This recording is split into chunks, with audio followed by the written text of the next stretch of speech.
Hey guys, today we slip quietly into a winter dusk that smells like wood smoke and wet wool. And yes, you push open a sagging door into a medieval village where the cold nips at your fingers like a mischievous ferret with an ice cube tongue. The twilight is already thinning to blue roofs wear frosted caps, and you can hear the wind threading itself through fence slats and bare branches, making a breathy whistle that sounds suspiciously like a choir of tired tea kettles. You shuffle forward because the night here is not designed for comfort. It's designed to test your layers, your patience, and your optimism. You probably won't survive this. So before you get comfortable, take a moment to like the video and subscribe, but only if you genuinely enjoy what I do here. If you're curious where other Nightwalkers are watching from, drop your location and local time down in the comments. Tell us what your own evening smells like right now. You trudge along a rotted lane glazed with old ice, the ground crunching under your shoes with that satisfying breakfast cereal sound, crackle snap a little squeak, except there's no milk, just cold air. The wind plays its same thin note, and somewhere a wooden shutter slaps lightly like a tired hand asking to be tucked in.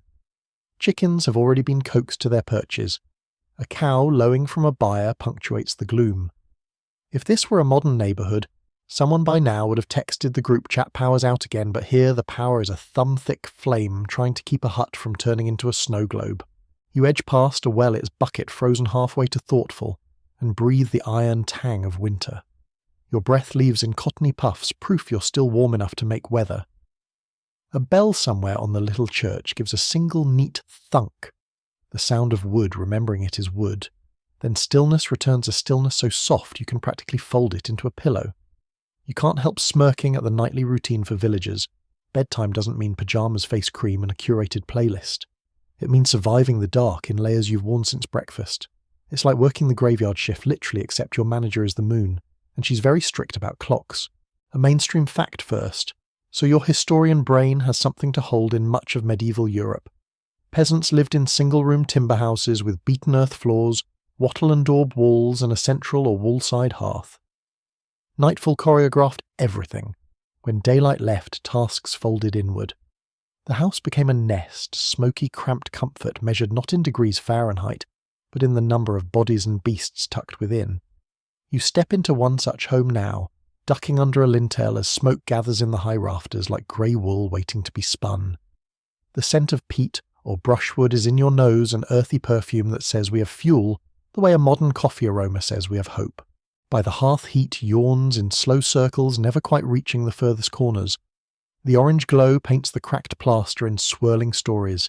Someone's handprint from last summer's repairs, a scab of soot that looks like a little mountain range, a spider's lace bridging two beams like a very ambitious medieval engineer. Your host gestures to a straw-filled mattress, if mattress is the word, and you poke it. The straw answers with a whispering rustle. Quirky tidbits, some households used bed ropes that had to be tightened periodically. It's where the saying, sleep tight, may or may not come from. You tug mentally at the phrase and grin. If your night routine included retentioning your furniture, you'd be a lot more invested in bedtime too. But historians still argue whether the phrase truly derives from rope beds, or if that's a tidy story we like to tell because it goes down smooth. The record leaves wiggle room like those sagging ropes at 3 a.m. What is certain is that straw mattresses called palaces needed refreshing and fluffing, and occasionally devermining. You resist the urge to edge your cloak tighter. The fire's warmth has a territorial limit, and your toes are crouching just outside the border, doing the little "please sir, may I have some heat" dance. Your eyes adjust to the sleepy glow.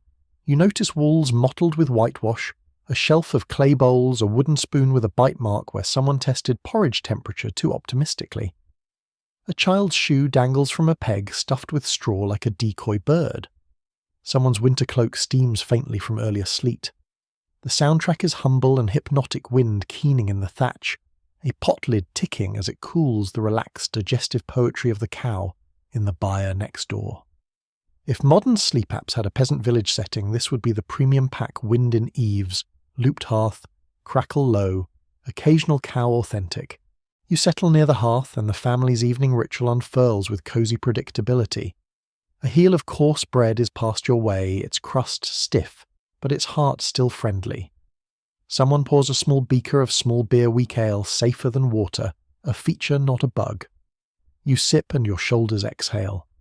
Another mainstream fact glides in two-phase or segmented sleep, likely punctuated many pre-industrial nights and initial sleep, a wakeful interlude for prayer whispering or chores, then a second sleep until dawn. The rhythm matched the season. In long winters, the night was an entire county you had to cross in stages. A fringe flavour enters with a wink, a dried herb bundle hangs by the door threaded with a tiny charm made from twisted straw and a bead. Is it an apotropaic talisman? A little do not disturb sign for passing spirits? Folklore occasionally floats into the record like that bead-catching light. Did it work?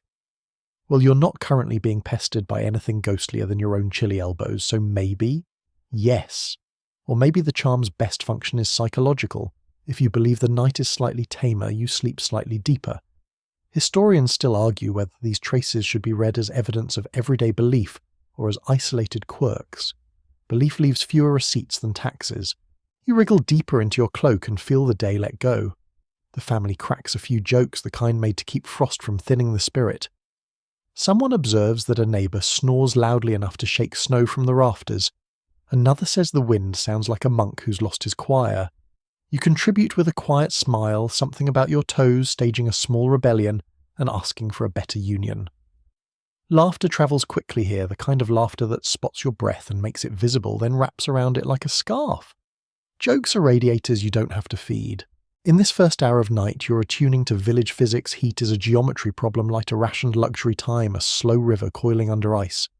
Tasks click into their places, bank the fire into a low-red planet, hang damp cloaks where the rising smoke will nudge them dry, shake out the straw, pull the bed ropes, snug tuck little bodies where drafts don't prowl. A dog circles twice and collapses with the sigh of someone who's just finished negotiating a complicated peace treaty with gravity. If you had a smartwatch, it would be confused and slightly judgmental, pinging you for low movement and high soot exposure. You glance toward the door. The latch is a wooden bar polished by hands, a simple technology with a very intimate resume. This bar has slept with every fear this room has had. Outside, stars lift coldly over the thatch. The wind keeps singing its narrow song. Tonight wind is our recurring motif, the thread that stitches the village together. The lullaby you don't exactly like, but definitely notice when it stops. The bell doesn't ring again, but you can feel the church's small, steadfast shape in the dark like a sleeping animal tucked at the edge of the lane. One last practical beat before you try to rest your host points to a lidded pot, with embers inside a bed warmer's cousin, then to a flat stone by the hearth. The stone, when heated and wrapped in cloth, will slip under blankets like a secret sun. It's a humble luxury, the kind you celebrate without Instagram. Quirky maybe. Effective. Your toes write a thank you note. And yes, scholars still argue how widespread such comforts were outside wealthier households. Archaeology provides fragments, not pie charts. You stretch along the straw mattress cloak over chest hood, tug just so, and let your eyes half close. The smoke filigrees in the rafters and the wind hushes to a soft, breathy consonant.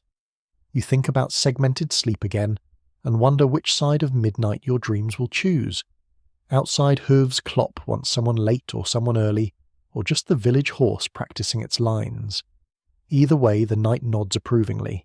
You're in it now, one more warm dot in a wide, cold map. And just as your breathing finds a calm, even lane, the door latch gives the tiniest shiver like a thought trying to become a decision. Maybe only the wind, maybe not. You pull the cloak a fraction higher and feel the room listening with you. Because as you'll soon learn, the cold wasn't the only thing waking medieval households after dark. But the next duty was even stranger. You duck back under the low lintel like a contrite hobbit, and stand inside the smoky timber hut, letting your eyes negotiate a peace treaty with the dim. The ceiling stoops, the rafters knit themselves into a dark ribcage, and the air tastes like peat tea with a hint of pine sap and yesterday's stew. You blink, and the room answers a slow-breathing glow from the hearth. The quiet slap of wind nosing the shutter, the soft scurry of a mouse reconsidering its life choices. You're in the everyday laboratory of medieval sleep where warmth, smoke and habit are blended until night becomes survivable. Tonight our motif is still the wind-thin, whistling opinionated, slipping through gaps in the daub, as if trying to leave a review of the building on a very old-fashioned app. Your first job is to understand the architecture your lungs are currently negotiating. Mainstream fact for large stretches of the Middle Ages, many peasant homes had no chimney. The fire burned in a central hearth or against a side wall, and the smoke-ambitious, nosy, socially extroverted wandered upward into the open space and out through a louver in the roof, or simply leaked through the thatch like gossip through a small town. The result was a high, hazy layer of grey, where spiders hung their private halyards and herbs dangled to dry. It was health-adjacent in some ways, and health-averse in others. Smoke cured meat and deterred some pests, but it also made your eyes sting, and your cough sound like an old cart looking for a flat road. You step closer to the hearth, and the floor answers with a mild crunch beaten earth sprinkled with rushes, a kind of leafy carpet that turns chores into low-stakes archaeology. A blackened pot squats over embers like a minor saint meditating on dinner's afterlife. On a wall peg hangs a ladle polished by soup. Above on a rafter 6 onions and a length of salted pork live their best smoky spa day. And tucked in the shadows a cat is installed like an aftermarket smoke alarm. If it starts blinking or yowling, something's wrong. You can feel the room's geometry teaching your body where to stand, not in the direct path of the smoke river, not in the draught from the door, and not where the sleeping straw will be pulled out later like a stage after the actors leave. You can't help a little modern aside. This you think is the original open-plan living kitchen bedroom pantry barn extension, an occasional town hall all in a single smoky rectangle. No smart thermostat here. The temperature is set manually with a stick and collective optimism, and the carbon monoxide detector. That would be your cousin Gareth, who's very good at noticing when he feels faint. Joke 1 lands quietly softened by the wool in your hood. A quirky tidbit unfurls from the rafters households sometimes smored or smothered the fire at night, banking it under ash, so it would wake up gently before dawn. In Gaelic lands, the ritual had a name smearing with whispered words, an ember tucked like a red jewel under grey sand. Elsewhere, bed warmers might be improvised from a pan of coals waved cautiously under the blankets, or a flat stone would be heated by the hearth and wrapped in cloth. Your toes file that under innovation, I will not question. Another oddity smoke wasn't only tolerated, it was occasionally cherished. It helped dry thatch preserve wood and perfume winter with the scent of not dying of mould. Medieval life had a way of turning annoying into policy. Historians still argue over the chronology and spread of chimneys and smoke bays among non-elite households. Did chimneys filter steadily into villages from the late 12th or 13th century in some regions, or do we mostly see them in the later medieval and early modern periods? The archaeological footprints post holes soot. Ghosting collapsed flues speak in fragmentary accents. Written sources are better at complaining than at mapping adoption curves. Your lungs, meanwhile, conduct their own peer review, watery eyes, a sting in the nose, and yet you adapt. People did. Breath learned to arc away from the hearth and pause under the blue-brown tide of haze before continuing to the door. You watch the choreography of heat. The fire is modest, more ember than blaze, but it understands its assignment: keep the centre habitable. Send a ribbon of warmth out to the edges and respect the fuel budget. Firewood is not infinite. Where forests are distant or lordly, fuel arrives as brushwood, peat, dried dung, and anything that goes crackle and not scream. You feed the coals with a stick-thin branch and feel the room sigh. The orange light re-inks the silhouettes, wooden settle, 3-legged stools, a chest with a lid that has heard every secret whispered after dark. If you stare at the rafters long enough, the smoke makes little topographies valleys, where beams meet hills, where knots swell until you feel like a cloud taunter predicting tomorrow. Another mainstream note to anchor you daily life allocated a good deal of time to managing the indoor atmosphere, stoking banking, sweeping ash, rotating rushes, shifting damp things closer to the warm-up draft. A smoky house was a functional house. A cold, smokeless one could be trouble. You recall recipes for tussie musses and herb bundles, sage, lavender, rosemary hung high, to dry later steeped as possets, or stuffed into pillows as an herbal apology for the air quality. In some places, people believed sound bells chimes could shepherd the night, but tonight the only bell you hear is the wind wrapping a loose bit of iron outside like a polite debt collector. A second quirky thread, you see a little wooden cradle with a curved rocker cut from a log, and its strings are tied with knots. You don't recognise practical knots that also look a touch symbolic. Are they charms against colic draughts? Or the easily offended fair folk folklore is like smoke, you see it move, but you can't point to where it starts. The cradle's occupant is currently occupied with the noble task of converting milk into future gossip. A grandmother leans over and hums a tune. You can't place something older than the rafters, but younger than the wind. Historians still debate how often animals were fully inside the living space versus separated by a partition or byre end. In some regions and periods, the longhouse design put cattle under the same roof, and their heat was a literal livestock dividend. In others, even poor households created a half wall, both for cleanliness and hierarchy. People here, animals there, smoke everywhere. The evidence is as diverse as Europe's climates and as local as a village nickname. A single excavation can skew our sense of normal if we're not careful, which, to be fair, historians generally are, though they're also human, and occasionally fond of a tidy story that folds well into lecture time. You turn and your cloak brushes a hanging bunch of nettles dry as paper, and ready to become medicine or soup depending on who wins the family debate. Another branch of Herb's yarrow maybe casts a shadow shaped like a small antler. Everything here multitasks. A bench is also a bed. A chest is also a table. Smoke is also a preservative. Time is also heat. Your modern mind, trained to assign single uses to single objects, loosens its grip and lets the medieval logic in. It's like switching from a sleek productivity app to a dog-eared notebook and finding out the notebook does 5 more things that matter. You sense the social gravity of the hearth. It's not only a heater, it's a stage where stories pay rent. The family recounts the day through cough-soft laughter, whose thatch shed the snow cleanly, whose fence gave up with a theatrical groan. Someone teases that you stand like a pilgrim who just discovered boots. You toss back a smile and say you've been promoted to Smoke Wrangler Junior grade. Joke 2 survives the draft and earns a grin. The mood does more for body temperature than physics strictly allows. Humour is a quilt the village sews every night. Now the practical, the sleeping straw is dragged a hand's breadth away from the hearth to avoid stray embers. The straw Tick-Today's star mattress gets shaken and fluffed the bed ropes, if any are tightened with a wooden key, and a coarse blanket or two are aired near the warm-up draft. You're guided to the house's good corner, which turns out to be where the wind is least persuasive, and the smoke takes a polite detour. You remove precisely 0 layers. Night is a team sport and your wool shirt has tenure. A cap or hood stays on because ears are the diplomats of warmth and must be kept from defecting. Another mainstream line hums under the scene, lighting is rationed. Candles tallow for most beeswax for churches, and wealthy folk are counted by inches. The day's light is budgeted into nicks on a candle, not into a schedule app. A rushlight might be set, rush pith dipped in fat, smoking a little bright enough to find the pot dim enough to let sleep roar in. The family knows exactly how much wick equals how much conversation. Your eyelids measure distance and candle heights. A final curious aside before you try to melt into the bedding. Some households believed it wise to prop a broom by the door bristles up, so wandering spirits would stop to count them, lose the thread and wander off bored.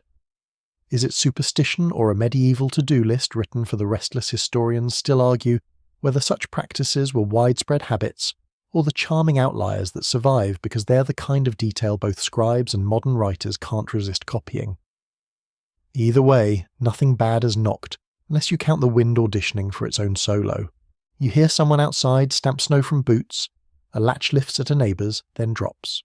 Your host nudges the embers into a low-red confessional boards, a shutter tighter, and offers you a warm stone wrapped in cloth tonight's VIP guest star.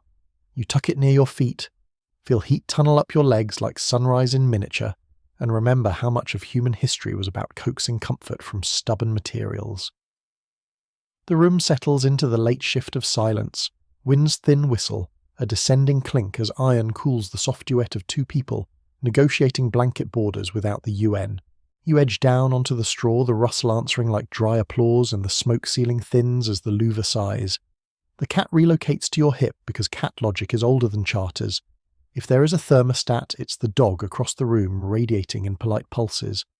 Your mind flirts with sleep, and then because the night enjoys timing, something small pops in the mattress, a seed or a twig, and you learn the medieval art of ignoring just enough discomfort to find the path to dreams. Your breath lengthens. The hut's history deepens around you like a cloak that's been repaired 100 times and is better for it. And then barely audible under the wind's quiet hymn you hear it, a faint patter in the thatch above, something rhythmic and intent, too light to be snow, too deliberate to be the breeze. You hold still and feel the room listen with you. Whatever is up there has chosen this roof tonight, and as you'll soon find out, the smoke wasn't only for warmth or meat, but the next duty was even stranger. You kneel beside the sleeping corner and face your nighttime nemesis, the straw bed, technically a pale-ass stitched linen or coarse ticking stuffed with last season's straw and optimism. You press your palm into it and hear a papery shiver like a field remembering summer. The rustle lifts tiny whiffs of dust and planty sweetness, and you taste the faint memory of sunshine that didn't realize it had a second career as furniture. The blanket waiting on top looks brave and slightly abrasive wool, with personality the kind that exfoliates you while pretending it's a hug.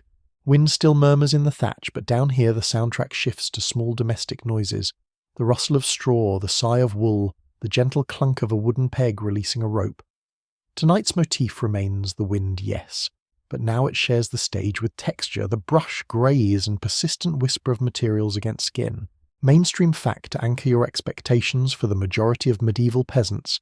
Mattress meant a fabric sleeve crammed with straw reeds or chaff, refreshed seasonally, or when the Vermin Committee sent a strongly worded memo. Above it came blankets of wool, sometimes a single heavy coverlet, sometimes layers, occasionally a patchwork or coverlid. Actual sheets, linen clean and cool, were rarer among the poorest. They existed, but thread was labour, and labour was time, and time was what winter stole. When you do see sheets in peasant context, they're precious mended and treated like both comfort and dowry. You pull the blanket's edge and feel the give of woven wool lanolin ghosts still lingering, a soft farmyard perfume that says kindly, "We're warm first, pretty second." A quirky tidbit peeks from the seams. Some households deliberately stuffed beds with Bedstrogalium verum, a plant whose aroma is said to discourage fleas and mites. Whether it worked universally is a different story, but the plant does lend the bed a faint honeyed smell if dried well.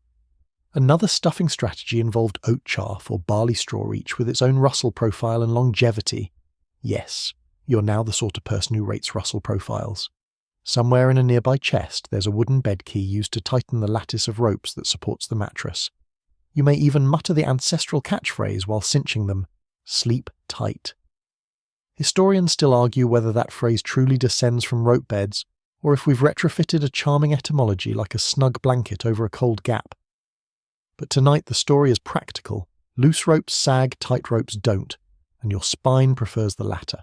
You tug the pailus outward a hand's breadth from the hearth. Because sparks are democratic, they visit everyone and begin the nightly fluff and smooth ritual. The family helps, one lifts, one pats, one relocates pebbles of straw that have migrated like geological ambitions into a localized mountain range. In the low light, this is almost choreography. Raise the seam, shake the corner, tease out the twig fold, the edge back. You discover a wheat awn that has big dreams, and decide those dreams will not involve your shoulder blade at 3 a.m. Joke one lands under your breath, you are now officially a mattress sommelier, and this year's straw notes a sunlit meadow with hints of panic harvest. Another mainstream note slips in wool blankets with a winter's daily armour.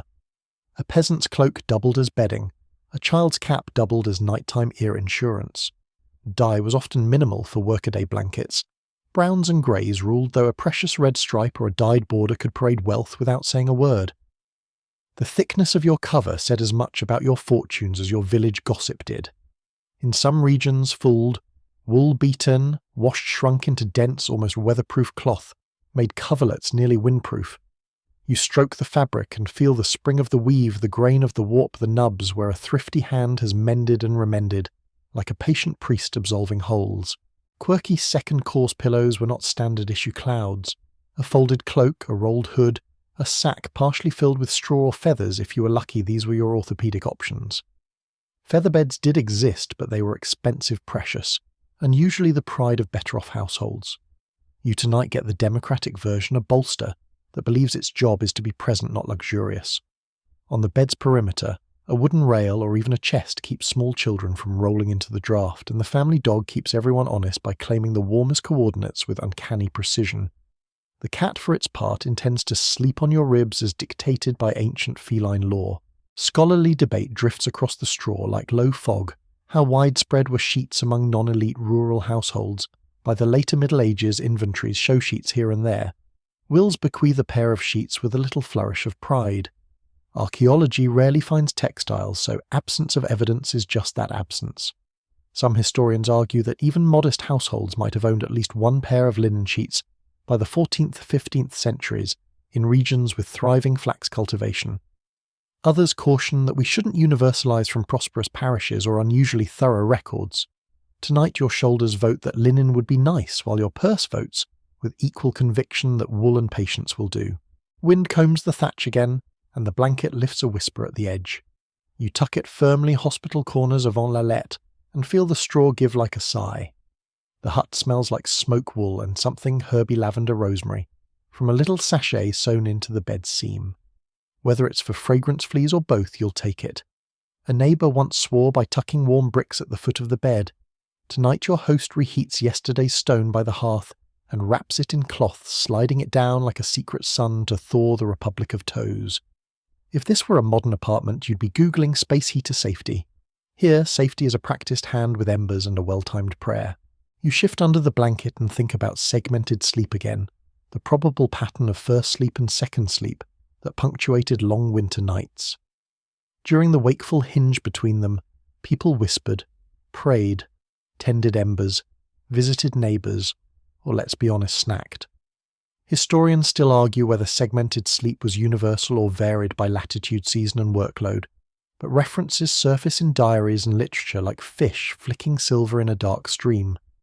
You plan secretly to be the sort who enjoys the hinge a little, ember tending, a little sky checking, a little joke whispered into the wool about your toes unionising. Joke 2 earns a muffled laugh from your own blanket. Let's talk textiles with your hands. The blanket's weave leaves tiny chevrons on your skin, a slow-motion imprint that makes you look temporarily like you've been gently hugged by geometry. The wool's lanolin, never fully absent, keeps the fibres springy and somewhat water-resistant, which is medieval, for it dries before your spirit does. If your cloak is lined with sheepskin, you turn the fleece inward now so the little curls make a pocket of warm air against your chest. You pull your cap lower because ears are, physiologically speaking, tiny radiators with abandonment issues. Somewhere a spoon knocks a pot, an accidental metronome, and the cat chirrups in its sleep as if dreaming about a very rude mouse. Another quirky thread, some households swore by sleeping charms stitched into hem or pillow edge, tiny crosses of thread beads and knotted string. Were they decorations? Yes. Prayers? Also, yes. Placebo? Possibly, but don't underestimate the placebo effect's warm blanket. Historians still debate the line between religion lived and folk custom tolerated, and whether we're the ones drawing that line with modern pens on parchment that never intended such categories. Here the line is easy. If it comforts and harms no one, it is welcome. You test the bed ropes. Yes, a little looser on the foot side, and imagine the phrase sleep tight again. Then decide not to become a dinner party pedant about it. You have other pedantries to attend to, like aligning your sleeping angle away from the draft path detectable by your nose's secret barometer, patent pending. Joke 3 arrives. If you had a medieval app, it would be Straw Tracker pinging you to rotate your mattress quarterly and log your average rustle to rest ratio. The app's logo is a very determined wheat sheaf. And now a small truth whispered into the rafters: the straw is not perfect. A seed husk will notice you. An old stalk will poke you like a cousin, reminding you to bring in firewood. But the bed's genius is cumulative layers of practice, layers of cloth, layers of community knowledge that tell you where to place the warmed stone, how to angle your legs to trap heat, how to share a blanket border without starting a dynastic war. You breathe slow and even. The wind outside steps down a register as if the village itself has finally exhaled. Just when your shoulders begin to melt into the paillasse and your breath finds the long sleepy lane, the room offers a corrective reminder. The fire gives a thin, treacherous sigh and shrinks to a red line, a horizon of ember barely there. You feel the temperature tilt, subtle but decisive, like a conversation turning. Someone will need to bank it properly, or the dawn will find you in an icebox with good intentions.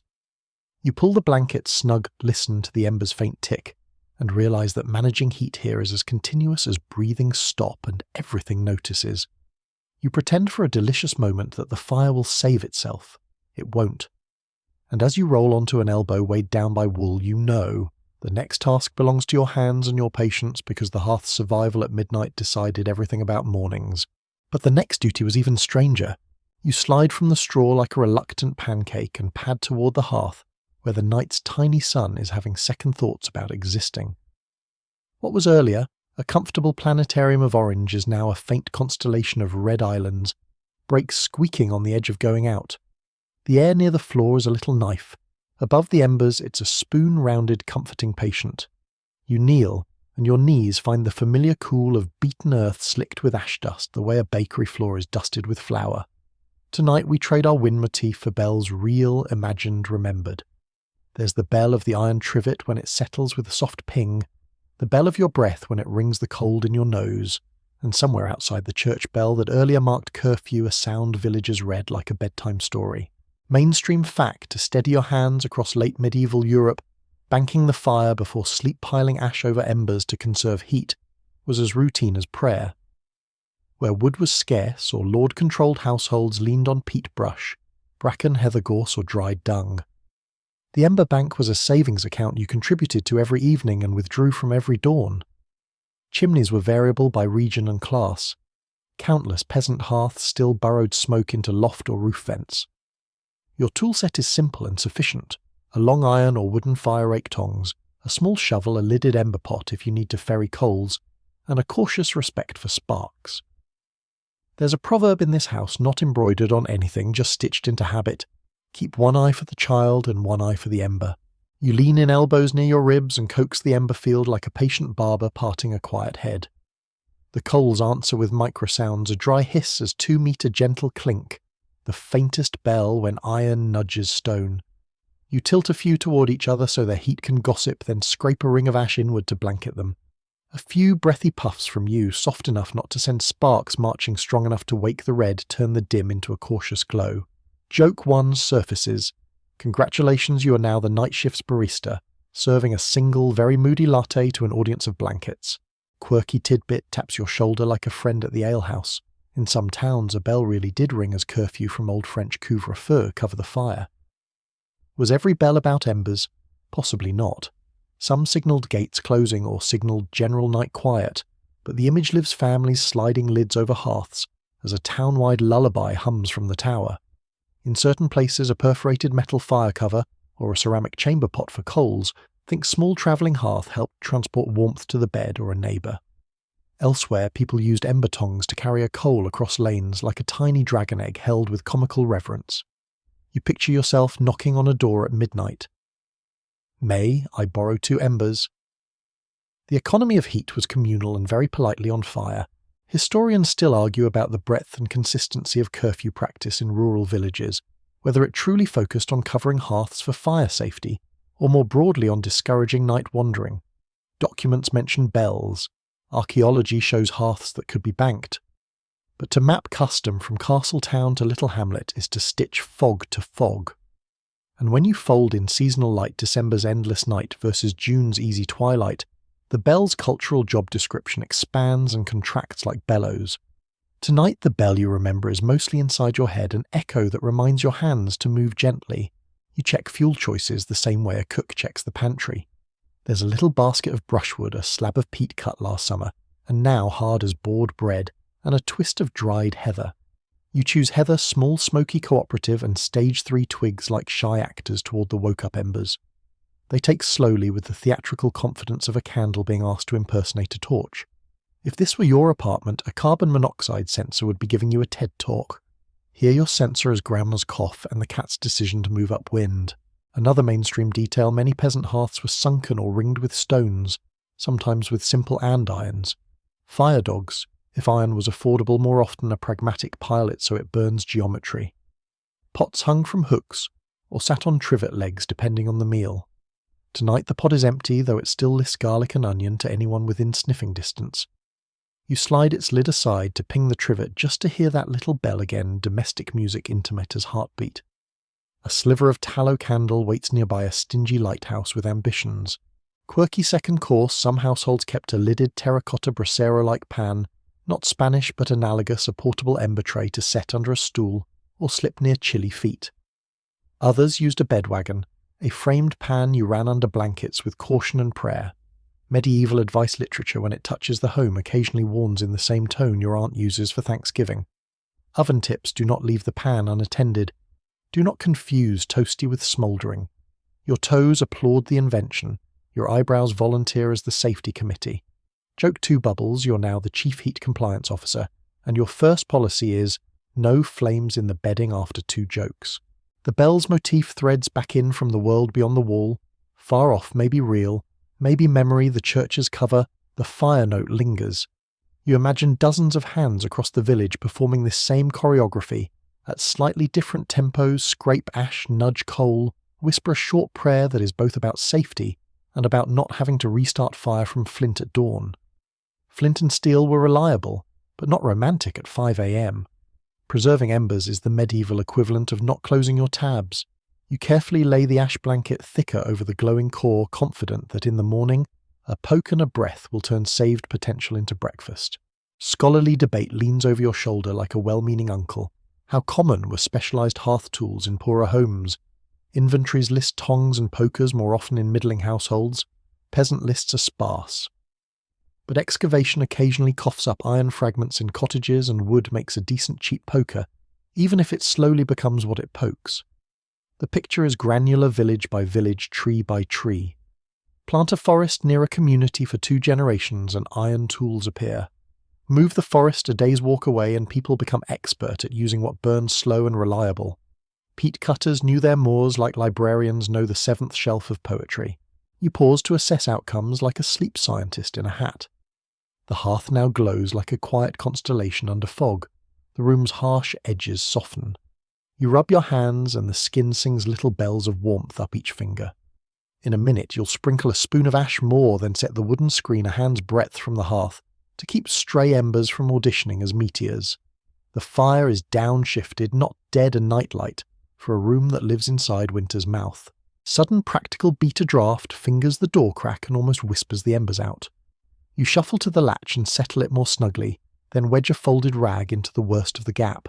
There your nose, that ancient weather station, stops chiming alarm bells. You return to the hearth and listen.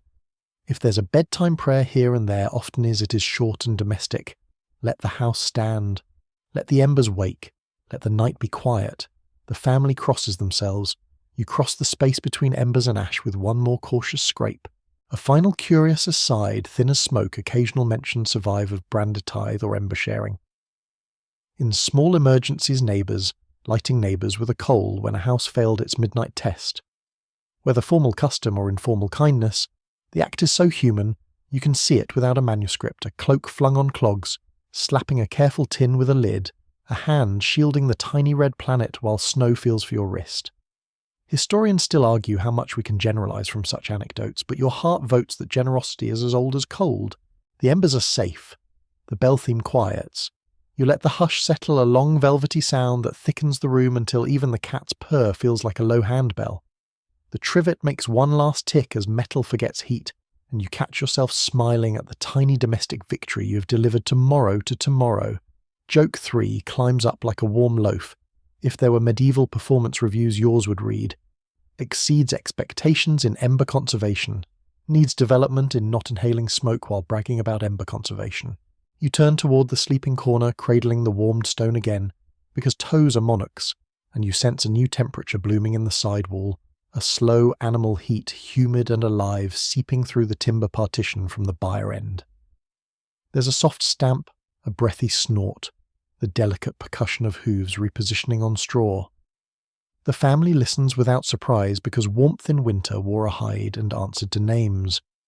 You lift the blanket slide into the rustle, and before your eyes fully close, a shape shifts beyond the wattle, broad, gentle, and breathing like a bellows tuned to kindness.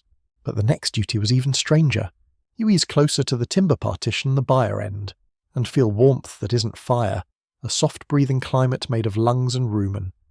The wall is hardly a wall at all, more a polite fence of wattle and board that says people this side, beasts that side, while heat, stubbornly egalitarian, flows wherever it pleases. The air is different here, humid, hay, sweet-touched, with the mineral tang of animals who've spent the day turning fodder into tomorrow. Your ears tune to a new lullaby. Slow bovine exhales a sleepy stamp, the tiny percussion of a chicken, arranging its last opinions on a perch.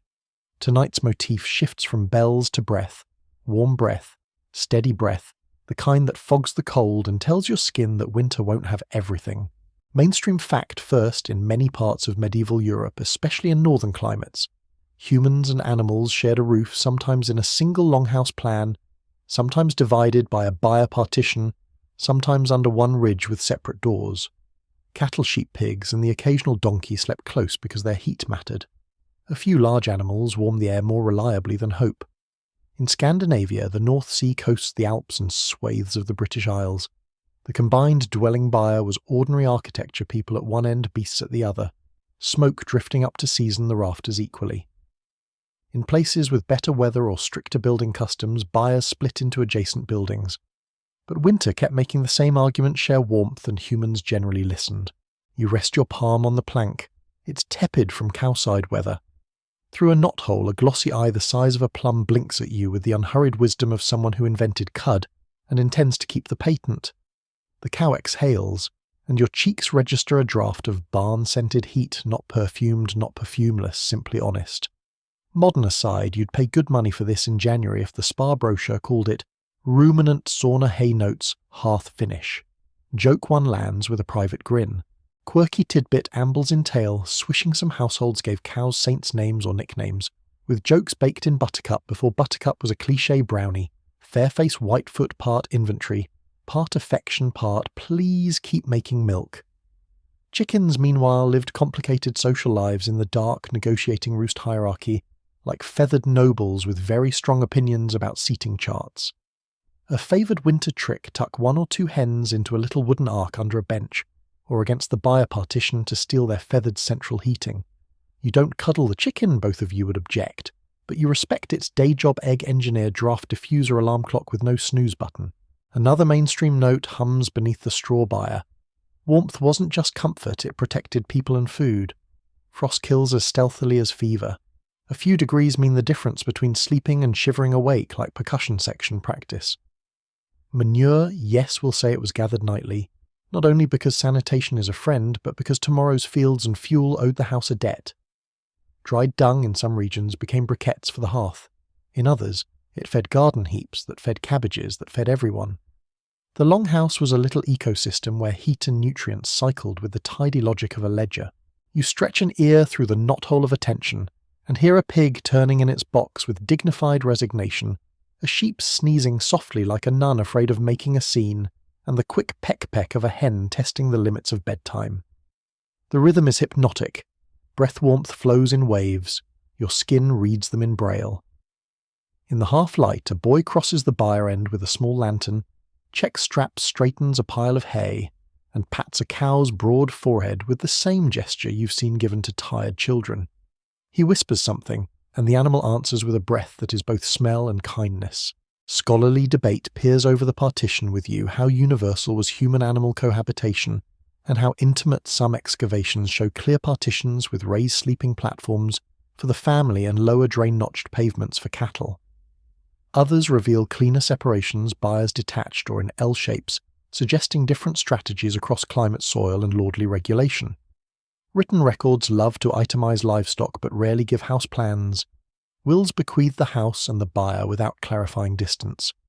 Historians still argue whether the everyone under one roof picture is over-romanticized in popular imagination, or whether later nostalgia merely remembered a diversity of solutions as a single tidy template. The truth refuses to be a single barn, more a village of barns. Quirky second course. In a few places, families hung little apotropaic symbols over stall doors, carved crosses, woven straw knots, a sprig of rowan part faith, part custom, part insurance policy, against whatever prowls at the edge of lamplight when the wind gets ideas. Some swore that cows see things before we do.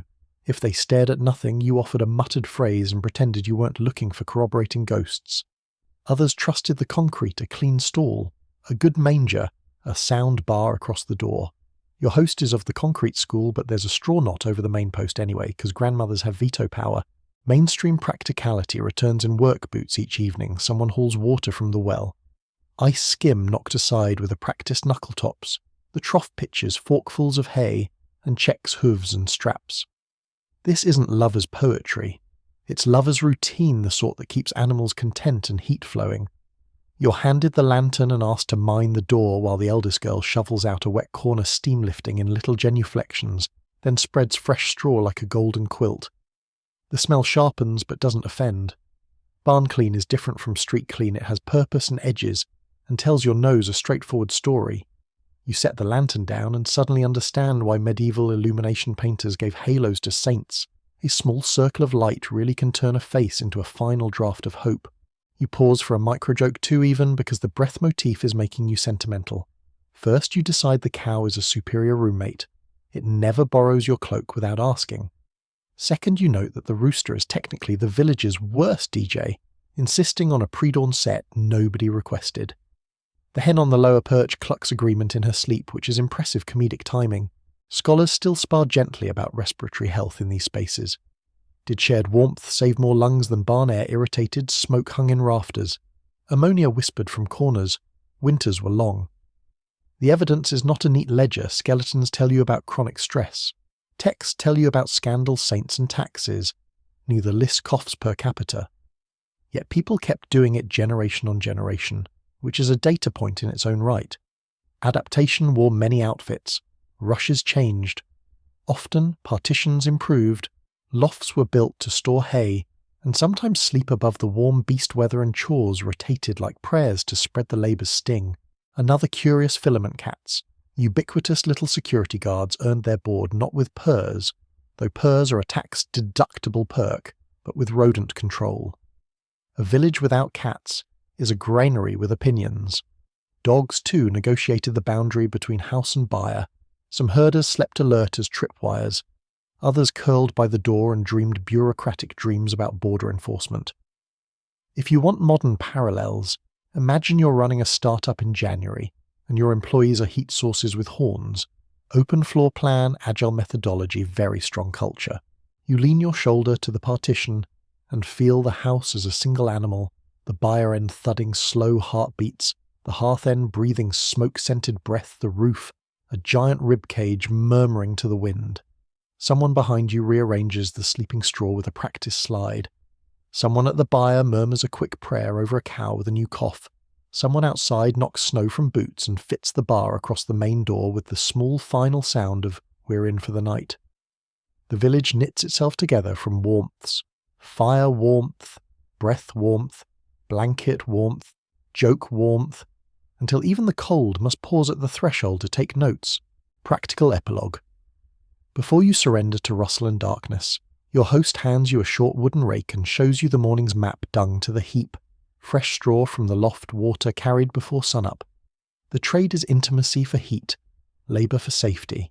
You nod because the logic is medieval and modern at once. You pay for what you keep.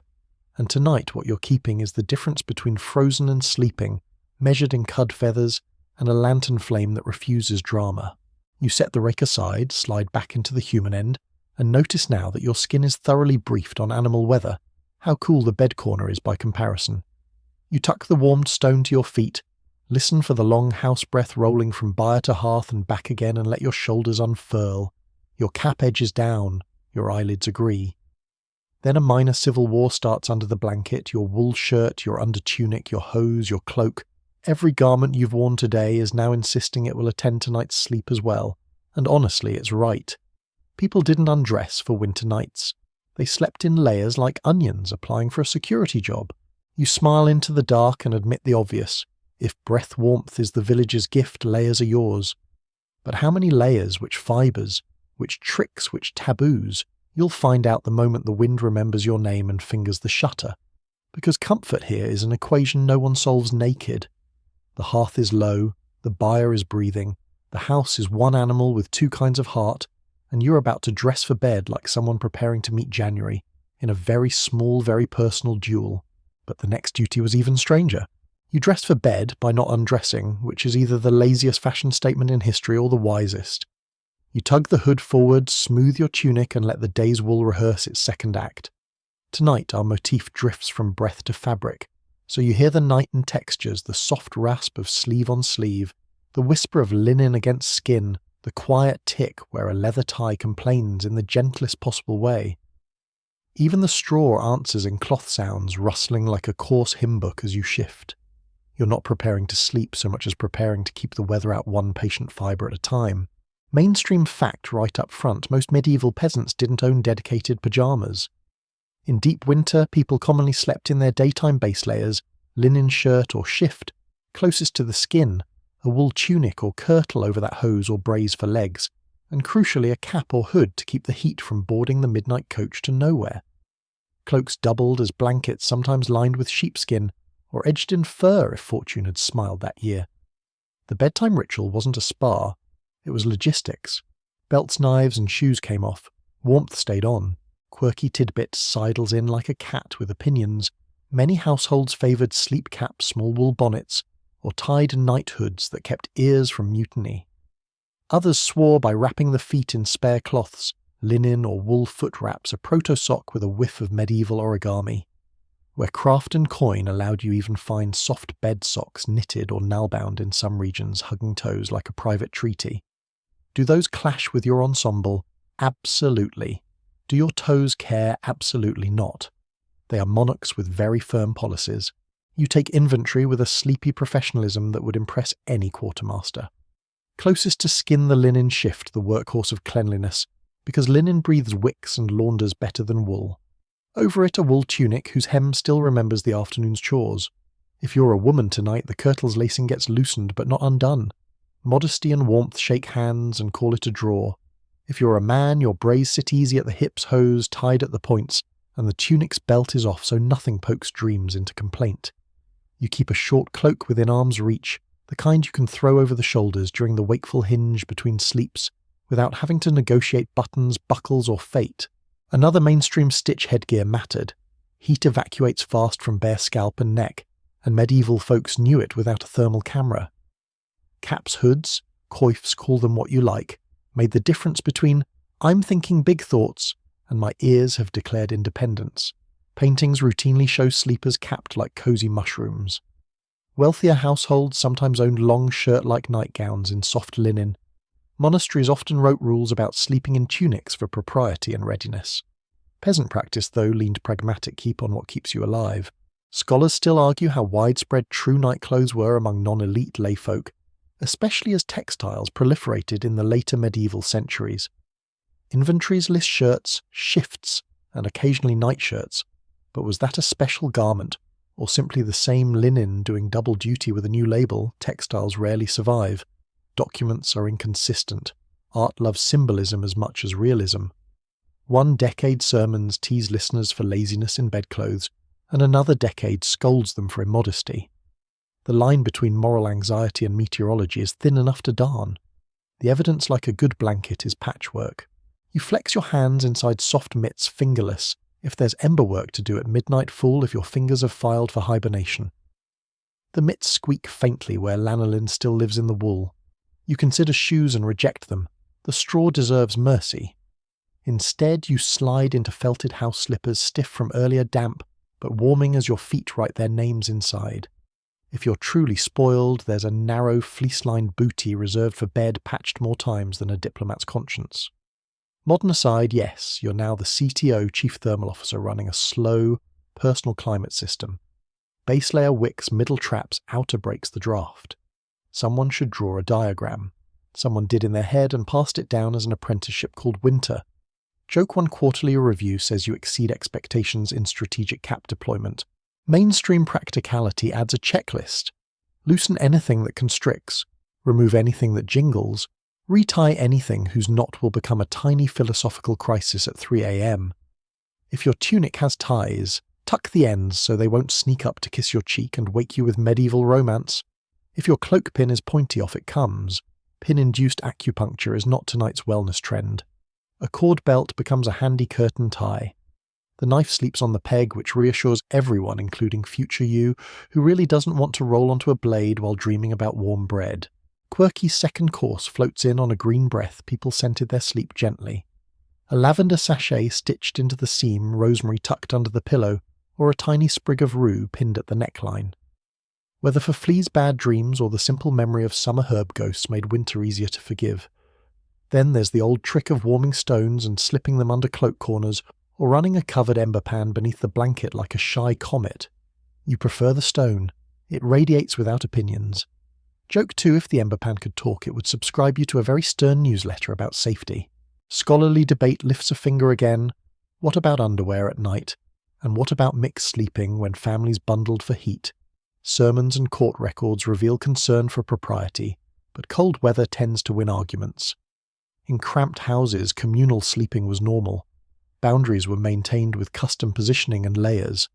Some towns and times frowned more loudly than others. Some let the wind write the rules. Historians still argue where piety ends and practicality begins, and whether our modern categories help or blur. The only clear constant is that people liked waking up alive. You lie back and the fabric chorus resumes linen, whisper, wool, hush, cloak, sigh, caps, gentle hug. Layers briefly inflate into tiny air pockets, overlapping until your whole body sits inside a weather map, coloured mostly safe. Even your breath feels tailored, warm air rises into the hood, swirls and returns as a little kindness to the cheeks. The straw gives a papery shiver as you find the groove. The bedropes settle with a contented creak. If you had a medieval app, it would be Straw Tracker pinging you quarterly to rotate the palas and optimize your rustle to rest ratio. Joke 3 lands softly version 2.0 supports cats.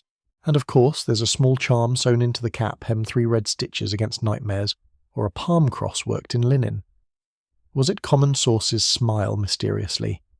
But you've worn stranger things for less comfort like that. Time you napped in a cart and woke with a wheel rut tattoo, so you accept the sewn blessing and pretend not to notice how much you like it. The cat approves by kneading your shoulder, which is both an endorsement and a performance review. The blanket gets one last tuck, so drafts must present papers at the border. Your fingers check the warmed stone. It's now pleasantly stern rather than bossy. Mitts go under the pillow so they'll be warm if you wake at the hinge. Ears nestle into the cap like 2 smug sparrows. In the quiet, you can finally hear the motif of cloth thinning into near silence, the way good layers work without commentary. Comfort here is restartable by design. Many households kept segmented sleep first, sleep a wakeful interlude second sleep so you can sit up, tend embers, sip something, whisper a joke to the dog about who stole whose side of the blanket, and slide back without a temperature crash. Right on cue, thirst arrives in wooden shoes, not dramatic, not noble. Just the dry little truth of a day, salted by work and a room salted by winter. You remember the jug by the hearth, the small beaker, the weak ale safer than a frozen well, and the way a sip takes the edge off cold like a story takes the edge off night. You think about ignoring it. You don't. Your layers will keep their promise while you step into the amber circle by the embers and let a mouthful of small beer turn your bones one shade warmer. And as you reach for the beaker, you realise the village has its own bedtime ritual for the throat, as well as the skin a custom that makes sleep heavier and the dark friendlier. But the next duty was even stranger. You cradle the small beaker, like it's a pocket-sized hearth, tilt it, and hear the night's new soundtrack glug sip breath. After wind and bells and breath and fabric, tonight's motif is liquid. The little river inside the cup, the quiet creak of a jug's neck, the burble of a simmering posset, even the distant drip from the eaves marking time like a sleepy metronome. The weak ale is cool and honest with a breadcrumb afterthought that tastes like someone put January on a leash. You let it sit on your tongue, it hums its small, grainy lullaby, and then slides down slow, leaving behind a path of warmth no bigger than a ribbon but just as sure. Mainstream fact first, because the historian in you likes a sturdy mug to hold across medieval Europe. Especially in towns, but also in countless villages, small beer or weak ale served as the everyday drink breakfast to bedtime. Low in alcohol, often guessed around 1–3%, built from grains you recognise by taste more than Latin. It was safer than water that might be fouled, easier to keep than fresh milk and friendlier to the stomach than straight well water after a storm. Fermentation, boiling the mash, and the controlled ecology of a cask turned risk into routine. Children drank it, grandparents drank it, workers refueled with it like a portable porridge. You sip again, and your shoulders unknot one more notch as if each swallow loosens a stubborn strap on the day. Quirky tidbit pulls up a stool and sets out a second cup on winter nights. Some households made a posset warm milk curdled deliberately with ale or wine, then coaxed with honey nutmeg. If you've seen a spice merchant lately, maybe an egg if fortune smiled. It's the medieval version of a sleepy time latte with ambitions, and you can practically hear it purr in the pot. Elsewhere, you might find ale warmed with a clean-heated stone dipped briefly to wake the drink without burning it Campfire Science Domestic Edition, or bread sops toasted slices floated in ale with a curl of cheese, because why drink your calories when you can drink and chew them? You're not opposed. Your stomach signs the petition with both hands. Historians still argue the big picture was water truly dangerous as a rule. Or is that a modern exaggeration we repeat because it sounds tidy and vindicates our stainless steel bottles? Wells and springs could be perfectly drinkable, especially in small villages with good drainage and well-kept sources. Rivers running past tanneries and dye houses in denser towns less charming. The appeal of ale wasn't only sanitation, it was also calories, preservation, taste and culture. Documents praise good ale, laws regulate measures, sermons scold drunks, which implies some people took the weak out of weak ale. The truth like a cask has staves, you need all of them to hold anything. You take another sip and let the cup's little weather drift across your tongue. Oat soft, barley firm, maybe a whisper of rye if the field had opinions. In some regions, the word ale once meant unhopped, flavoured with grute, a mix of herbs like yarrow bog, myrtle rosemary, while beer implied hops. Hops marched in unevenly across centuries earlier in the Low Countries and Germany, later into England, where people sometimes grumbled about the bitter German weed, and then predictably grew to love it. Tonight your drink is probably unhoppy and neighbourly brewed more by custom than chemistry. It's a liquid that remembers the field and forgives the cold. Across the room the jug is a dark shoulder in the fireglow and its mouth catches candlelight like a little moon. You pour a second beaker and the sound glug-glug turns out to be the exact frequency your spine needed. Joke 1 arrives stretching its legs. If modern wellness influencers had a medieval cousin, she'd be an alewife with clean barrels and a stern policy about last call at curfew bell. You'd subscribe to her newsletter, Honestly, Practical Yeast Tips for a Warmer Life. Mainstream practical note lands with a wooden clunk. Brewing was often household work. Frequently women's work, alewives, managing, mashing, boiling, fermenting, cleaning. Serving either for family or for sale if the manor and town regs allowed. Quality varied. Inspectors existed in some places. A bad batch was a public sin and a private tragedy. In markets, an ale staker pole with a leafy sign told passers-by whose brew was ready. In small villages, your feet already knew which door to knock. Tonight your host pours with the confidence of someone whose batches do not embarrass the family. Quirky second-course moderation hacks before moderation hacks were a thing. Some people cut ale with hot water at night, a kind of proto-toddy. Others dropped a small heated pebble to coax aroma, not vigour. A caudal, grain-thickened drink with egg made a nightcap into a blanket you could swallow. And then there were superstitions at the rim. Tap the cup twice to shoo bad dreams. Set it down to the left of the hearth so mischief must walk the long way around. Never drink the last drop or you'll invite thirsty spirits to finish the conversation. Are these universal? No. Are they lovely? Absolutely. Your cup obliges with a polite clink against the trivet as if to say, I respect traditions I don't fully understand. Scholarly debate leans on the bench beside you, smelling faintly of malt. When did hopped beer truly displace traditional ale in everyday peasant households, and how much did that change? Taste, shelf life and habits. Archaeology offers residues. Accounts list purchases. Statutes regulate. And yet the timeline is regionally messy. Some villages likely sipped grute well into periods when towns were brimming with hops. Your mouth, for its part, votes for warm, mildly sweet and not too bossy. The cat votes for whatever you're holding. You look around and see how the drink stitches people to the room. A grandmother takes a small swallow and closes her eyes for 5 seconds, which is both prayer and analytics. A boy is allowed a finger's width because tomorrow he'll carry water in the dim. Your host keeps an eye on the cask like a captain watching weather. No one is tipsy, everyone is warmer. The drink's job is humble. Take the glass edge off the night, turn the engine of shiver down 1 notch. That it also tastes like harvest remembered is a bonus worthy of a small secret smile. Joke 2 taps quietly on the table. You decide you're the sommelier of vintage 6 hours ago. Notes of toasted door lintel, hints of, it's fine really, and a lingering finish of, please let the embers wake up on time. It's not a laugh-out-loud line, but the family appreciates the mood, and even the straw rustles approvingly like static applause. A mainstream caution follows because someone in the room always remembers the sermon drunkenness was a sin in every century. Winter did not cancel that rule. Parish courts cared, so did neighbours. There are stories of men falling asleep by the hearth after too much cheer and waking to the wrong sort of heat. The ale is a tool against the cold, not a trapdoor. You tilt your cup in acknowledgement and feel the familiar border between comfort and trouble, like the draft line near the door. The liquid motif keeps playing in small ways, a drop beads on the beaker's lip and hangs there undecided. From the eaves outside, melt water ticks rhythm into the lane. In the pot, a little leftover broth tuts as it tightens in the chill. Even your own breath is a river you can hear if you lean your head just so against the blanket. Sleep likes water music. Bodies remember being shorelines.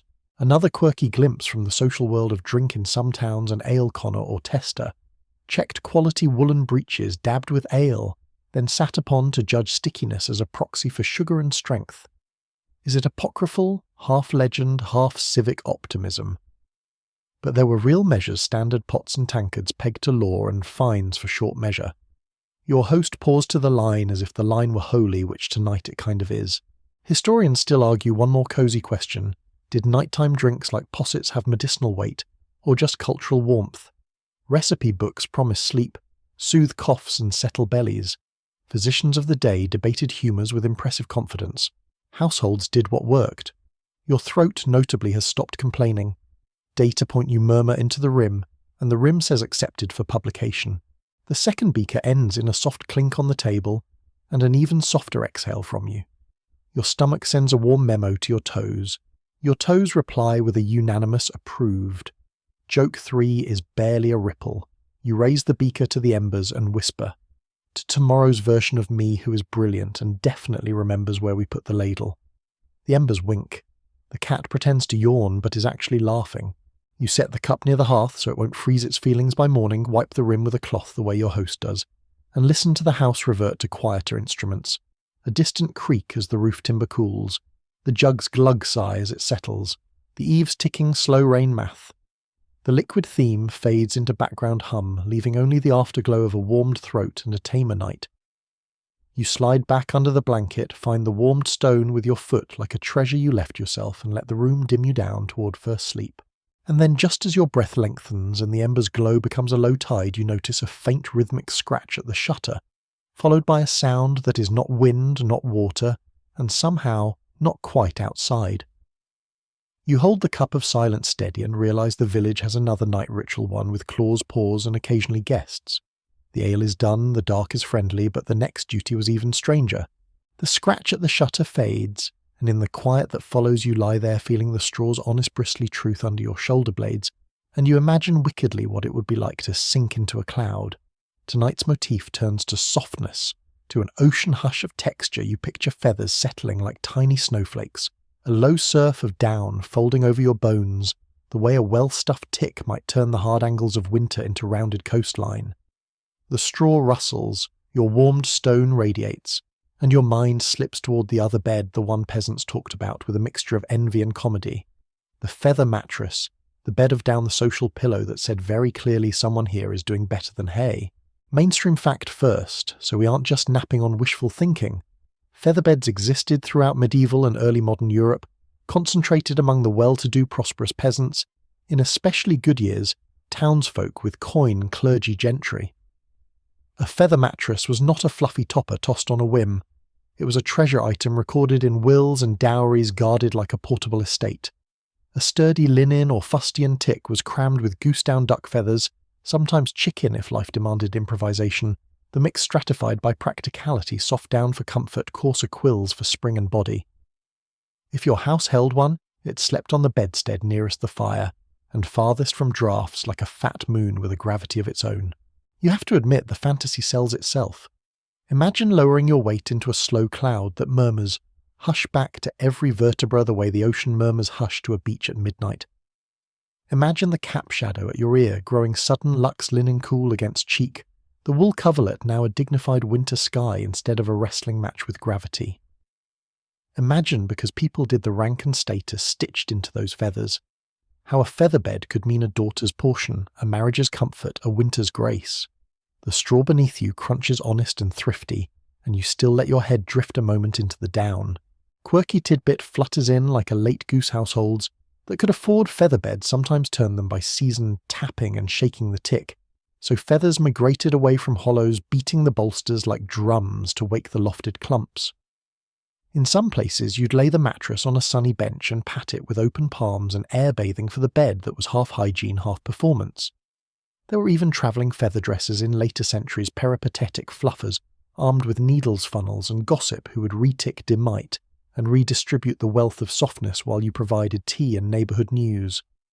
Tonight, very few villages can spare such artisans, but the notion exists that comfort requires maintenance and luxury accrues dust like any other thing that sits still too long. You lift your arm, feel straw, give in a papery sigh and let another thought alight. Feather beds were not purely marshmallow. Quills could poke like stubborn opinions, damp could clump them into sulking islands, and if you didn't keep vermin at bay, you had in the philosopher's strictest sense a very well-appointed buffet. A feather bed without discipline was a fancy hayrick for creatures who never once paid rent. Hence the regime ere it, beat it, stitch it, respect it. Keep it dry as a proverb and tight as a secret. Historians still argue how far down and feathers drifted into peasant strata, especially by the 14th and 15th centuries in regions where goosekeeping was common. Probate inventories from richer villagers do list one bed of feather, sometimes with bolsters and pillows carefully counted like coins. Parish lists, however, skew toward those with property to list leaving the poorer households invisible. One camp suggests that even modest dwellers might own a small feather bolster long before they owned a whole soft planet of down. Another cautions that we extrapolate from exceptional parishes at our peril. The argument is cordial, persistent, and like a good bed built on layers. You roll an inch, the straw rustles a counterpoint. Your host, noticing your quiet coveting, chuckles and says what many would have said, "Down is for birds and babies, straws for people who have to get up. Joke one glides in gentle and true, there's wisdom there, straw has traction." A down bed is an invitation to linger and dream in place. A straw bed persuades you toward the door at dawn, ambitious and honest. You decide both are moral systems disguised as furniture. Another mainstream stitch, even where feather beds were present, they sat on bed ropes that demanded regular tightening, or on boards smoothed by use, and were dressed with sheets, blankets, coverlets, and curtains, if fortune and fabric allowed. Bed curtains, coarsely woven or carefully dyed, turned a bed into a microclimate, a tent against draughts, a social room where privacy happened in a one-room house. In wealthy chambers, curtains were colour and story. In thrifty houses, a suspended cloth formed a modesty screen and draught baffle. Paired with a feather bed, curtains made a winter citadel. Paired with straw, they made straw more forgiving. Quirky second-course birds contributed to bedtime archaeology. Roast geese on feast days left behind quills that might later find their way into bedding. A household that saved carefully could goose its comfort by literal goose.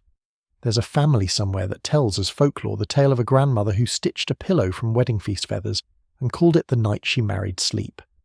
Is it provable? Not really. Does it feel accurate to human economies and humour entirely? People tinker comfort out of leftovers. It's a superpower older than charters. Scholarly debate returns with a sensible lantern in iconography. Mary and noble ladies recline on beds that look like butter and clouds. Peasants, when shown, appear on straw or on simple frames. But art has its own agendas.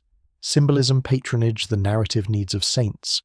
Domestic texts, where they exist, speak to households with literate stewards. The unrecorded majority solved their nights without scribes. Do we then underestimate the small feather luxuries of middling villages? Or do we romanticize them by treating every feather as evidence rather than exception? The safer answer is mosaic. Some villages had more geese, some had more coin, some had more luck. Comfort made local dialects. You blink back to the present because a real feather catches the firelight there on a peg tucked into a cap band, the way children decorate everything they own. You pluck it, twirl it, and watch the down at the base puff obediently. It's not much of a mattress, this single ghost of softness, but it teaches your fingers the grammar of what you're not lying on. Hollow shafts, barbs that latch like kind arguments, veins that hold air the way a good joke holds company. Joke 2 is a soft murmur. You declare the feather a prototype mattress version 0.0 and promise to scale production pending goose approval. Practicality interjects because night always likes to bring an invoice. If this household could somehow stitch a small feather mattress, they'd have to keep it dry. No spilled possets, no carelessly damp cloaks tossed on top, no roof drip allowed a single victory. They'd need a second tick for washing day because wet feathers are the saddest birds in the world. They'd have to guard against lice and bedbugs. Yes, they exist in the record. Yes, humans have complained about them since the invention of complaining, which brings you neatly and reluctantly to the other half of this bed story, the itchy committee, that sometimes attends both straw and feather, paying in bites and bad humour. A mainstream caution vermin were a winter constant to be managed, not a scandal to be gasped at. You aired bedding in cold sun when you could. You shook and beat ticking. You added herbs to seams. You encouraged cats to draw a jurisdictional map that put mice permanently outside the bed's borders. Some regions recommended stuffing with specific plants bed straw wormwood to annoy unwanted boarders. Some households sprinkled clean ashes between layers as deterrent. A feather mattress, ironically, could be both invitation and trap. A straw tick, if refreshed often and properly burned after, could be cleaner than a neglected down palace. Historians still argue sometimes with a rueful smile whether the phrase sleep tight truly references rope beds, and whether don't let the bedbugs bite is older than modern cute. The first has plausibility and doubt in equal measure. The second appears in print later than the Middle Ages, but the insects themselves predate writing and professionalism in biting. What's not debated is the human habit of telling bedtime into better shape, with phrases that promise control in a universe that loves drafts. You give the solitary feather one last twirl and tuck it back into the cap band as a private emblem of someday maybe. The ocean hush you've been imagining recedes like a tide. The room returns embers, breathing straw, modestly prickly cloak a respectable sky. You count your real luck's warm stone, good wool neighbours with cattle, a hearth that will wake at dawn, and let the fantasy featherbed return to its proper place in the upstairs apartment of your imagination, currently sublet to the word eventually. Joke 3, small and sleepy pads in wearing house slippers. You decide that if you ever become wildly, scandalously wealthy, you'll own a featherbed so large it requires its own parish priest, and you'll still wake up at dawn to move animals and bank the fire because some luxuries don't change the list. They only make it softer to read. The straw approves with a friendly crackle as if to say, ambition noted, chores remain. You settle your head on the honest bolster and let the ocean hush melt into the regular surf of your breathing. And just as you begin to map a dream of floating geese carrying a quilt over the village, the scratch at the shutter returns more insistent this time, and from the bed seam the tiniest tickle runs like a rumour down your forearm. Softness fantasies are lovely, yes, but the night has other guests, and they keep worse hours than geese. But the next duty was even stranger. You freeze, then do the tiniest politest wiggle under the blanket, the kind of wiggle that says I am dignified while your skin says I am under attack. Tonight's motif is sand, the feel of it, the idea of it, the way small grains run through fingers and time and patience. You notice grit at the bed seam ash in the hearth like pale beach salt on a cured rind, hanging from a rafter. Even the straw's chaff, everything small, granular, persistent. And now there's a new sand, a pinprick parade across your forearm, the microscopic cavalry that winter sometimes sneaks indoors with the confidence of tax collectors. You want to keep the ASMR whisper going, but also, you would like to file a gentle complaint. Mainstream fact to rub in like sand on a wet boot. External parasites, fleas, lice, and yes, bedbugs were common companions across pre-modern Europe. You could be clean by the standards of the day, conscientious with linens, vigilant with rushes, and still share the night with what we'll kindly call micro-tenants. Fleas arrived by way of dogs, cats, and the straw itself. Human lice travelled with well-humans. Bedbugs loved crevices in tick and timber. They were not a failure of morals so much as a feature of conditions, packed fibres, shared spaces, few detergents, long winters. You under the blanket become suddenly expert at interpreting the Morse code of micro-feet. A quirky tidbit scampers in counting steps like grains of sand in an hourglass. Knit combs fine-toothed often bone or boxwood turn up in excavations, and museum drawers with the quiet pride of small heroes. In life they were evening tools sit by the light tilt, the scalp comb slow tap the teeth against the bowl tink. Tink, tink. A household metronome as soothing as it was mortifying. Some households fumigated clothes by the hearth smoke. Others sprinkled seams with fine ash. There's the sand again, or tucked sprigs of wormwood rue or tansy into hems to annoy freeloaders with spicy opinions.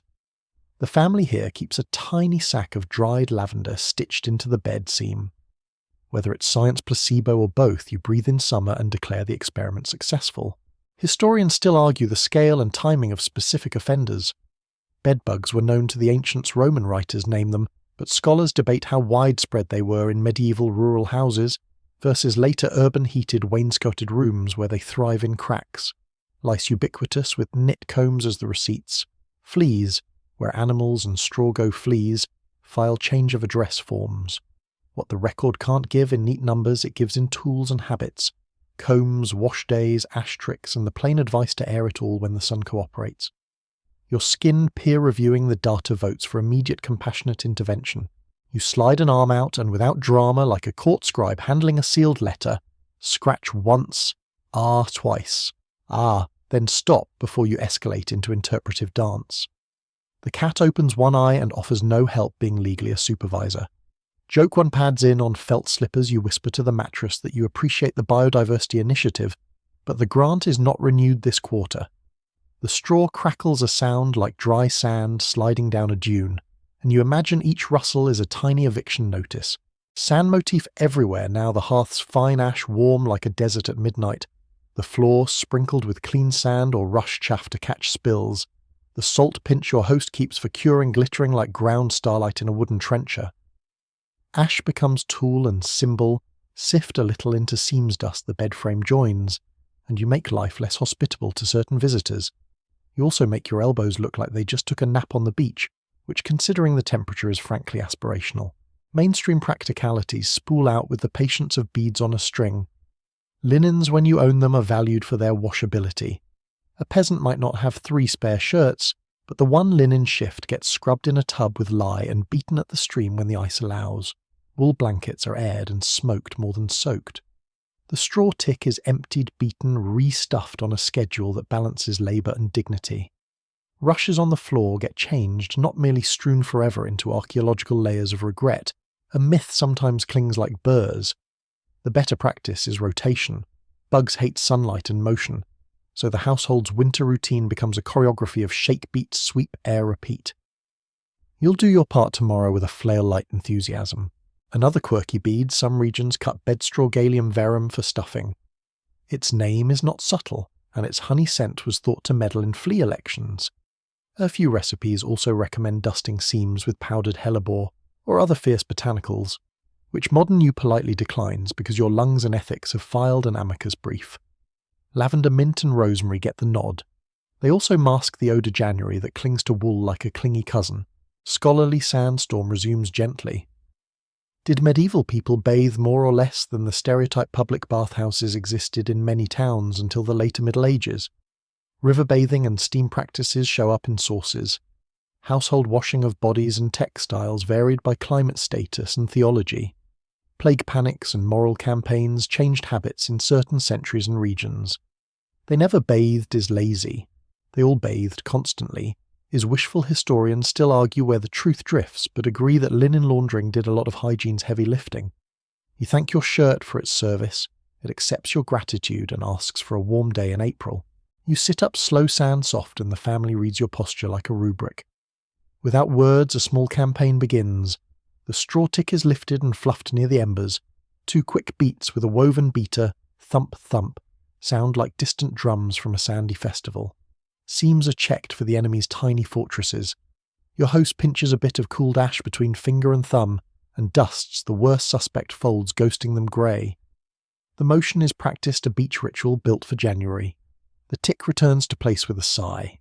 Joke 2 lifts its head from the pillow. You announce gravely that you're filing a municipal complaint with the Department of Tiny Bites. The cat seconds the motion by catching a real mouse in its dreams. No laughter too sleepy, but you earn 2 exhale smiles, which is the village's version of a standing ovation. Mainstream caution. Because our sand is honest, there are winters when parasites bring more than itch buboes. Fevers, the big harms named in chronicles with ink that still feels wet. Tonight you are hearing only the small civil annoyances, not the town bell of emergency. The line between nuisance and danger is one a medieval household watches like it watches the hearth, vigilant, repetitive, never bored of the basics. It's not paranoia when the grain is at stake, and the grain is always at stake. Quirky microhack before you lie back down, your host rubs the bed legs with a smear of tallow and ash, a gritty little barrier some swear confuses crawling things. Is it science? Is it a ritual that smiles at entropy? You accept the placebo and feel better, which is either neurochemistry or magic, and either way a win. A tiny braid of straw-3 plaits gets tied at the bed's corner as a remember to air it tomorrow string. You run a fingertip along it, and think of beach grass holding a dune in place. Historians still argue whether the famous nursery phrase about bedbugs is early modern in origin likely, and whether medieval households talked about them with the same wry humour probably, but we lack the Instagram reels. What we do have are combs, ashes plant bundles, and the unromantic daily triumph of people who refuse to let small teeth write the whole night. You enlisted in that ancient army return to position with a noble yawn. You settle. The tickles retreat to solvable rumours. The warmed stone, oh bless it, finds your feet again. Above the thatch hisses delicately as blown snow dusts it like sifted flour sand of the sky. Your breath adopts the long beachy rhythm sleep likes. The room's noises spread into a sandbar of quiet where waves can break without drama. Even your skin traitor half an hour ago forgives the straw and becomes your ally again. Joke 3 is only a smile you feel, not hear you promise yourself a dream about a seaside where every grain of sand is a tiny alarm clock that only rings hush. The promise holds, your eyes lower. The house's pulse slows to match the embers, and then because every calm beach has a tide, the church's small bell moves once in the dark, just a single, sandy note rolling across the lane, and a whisper passes through the room as hands find beads, foreheads find fingers, and words begin that have worn riverbeds through centuries. The bites are solved for tonight. The heart turns to older matters, because in this village sleep and prayer share a border made of breath and time. But the next duty was even stranger. The bell's single note dissolves, and the room gathers itself into a small chapel made of wool and breath. Tonight's motif is candlelight, the hush of a flame, the soft lake of wax cupping it, the way shadows kneel and stand with each tiny draught. Someone touches a taper to the ember's orange spine, a wick catches, a thin ribbon of blue rises like a psalm you can smell. The flame turns rafters into a moving fresco. Your hood rim the curve of a wooden spoon, the knit of a hand around a rosary. Words line up in people's mouths, simple words, winter words, and you feel your ribs become quieter, scaffolding around them. Mainstream fact to steady the scene, for much of medieval Europe bedtime was braided into prayer. Layfolk spoke paternosters and Ave Marias in the vernacular. More formal hours, Compline especially, belonged to monastic rhythm, but bled gently into household custom as night prayers. Verses of the Psalms were favourites in pace in Idipsum dormiam et requiescam. Psalm 4:8 qui habitat in adiutorio. Altissimi Psalm 91 learned by ear if not by letter. Cross signs at the brow breast and the bed's four corners stitched a soft perimeter around sleep. The goal wasn't theological panache. It was a reliable lullaby for the soul. Think of it as toggling Do Not Disturb on your spirit, but with better poetry. A quirky tidbit flickers in the candle's shoulder. Some households traced a small cross in soot on the lintel, then wiped it clean in the morning like a daily reset, a little liturgical housekeeping. Elsewhere, a sprig rosemary juniper hung above the door against foul air and fouler visitors more charm than medicine, though both were invited. A whole stone, a hag stone with a natural eye, might dangle from a bedpost.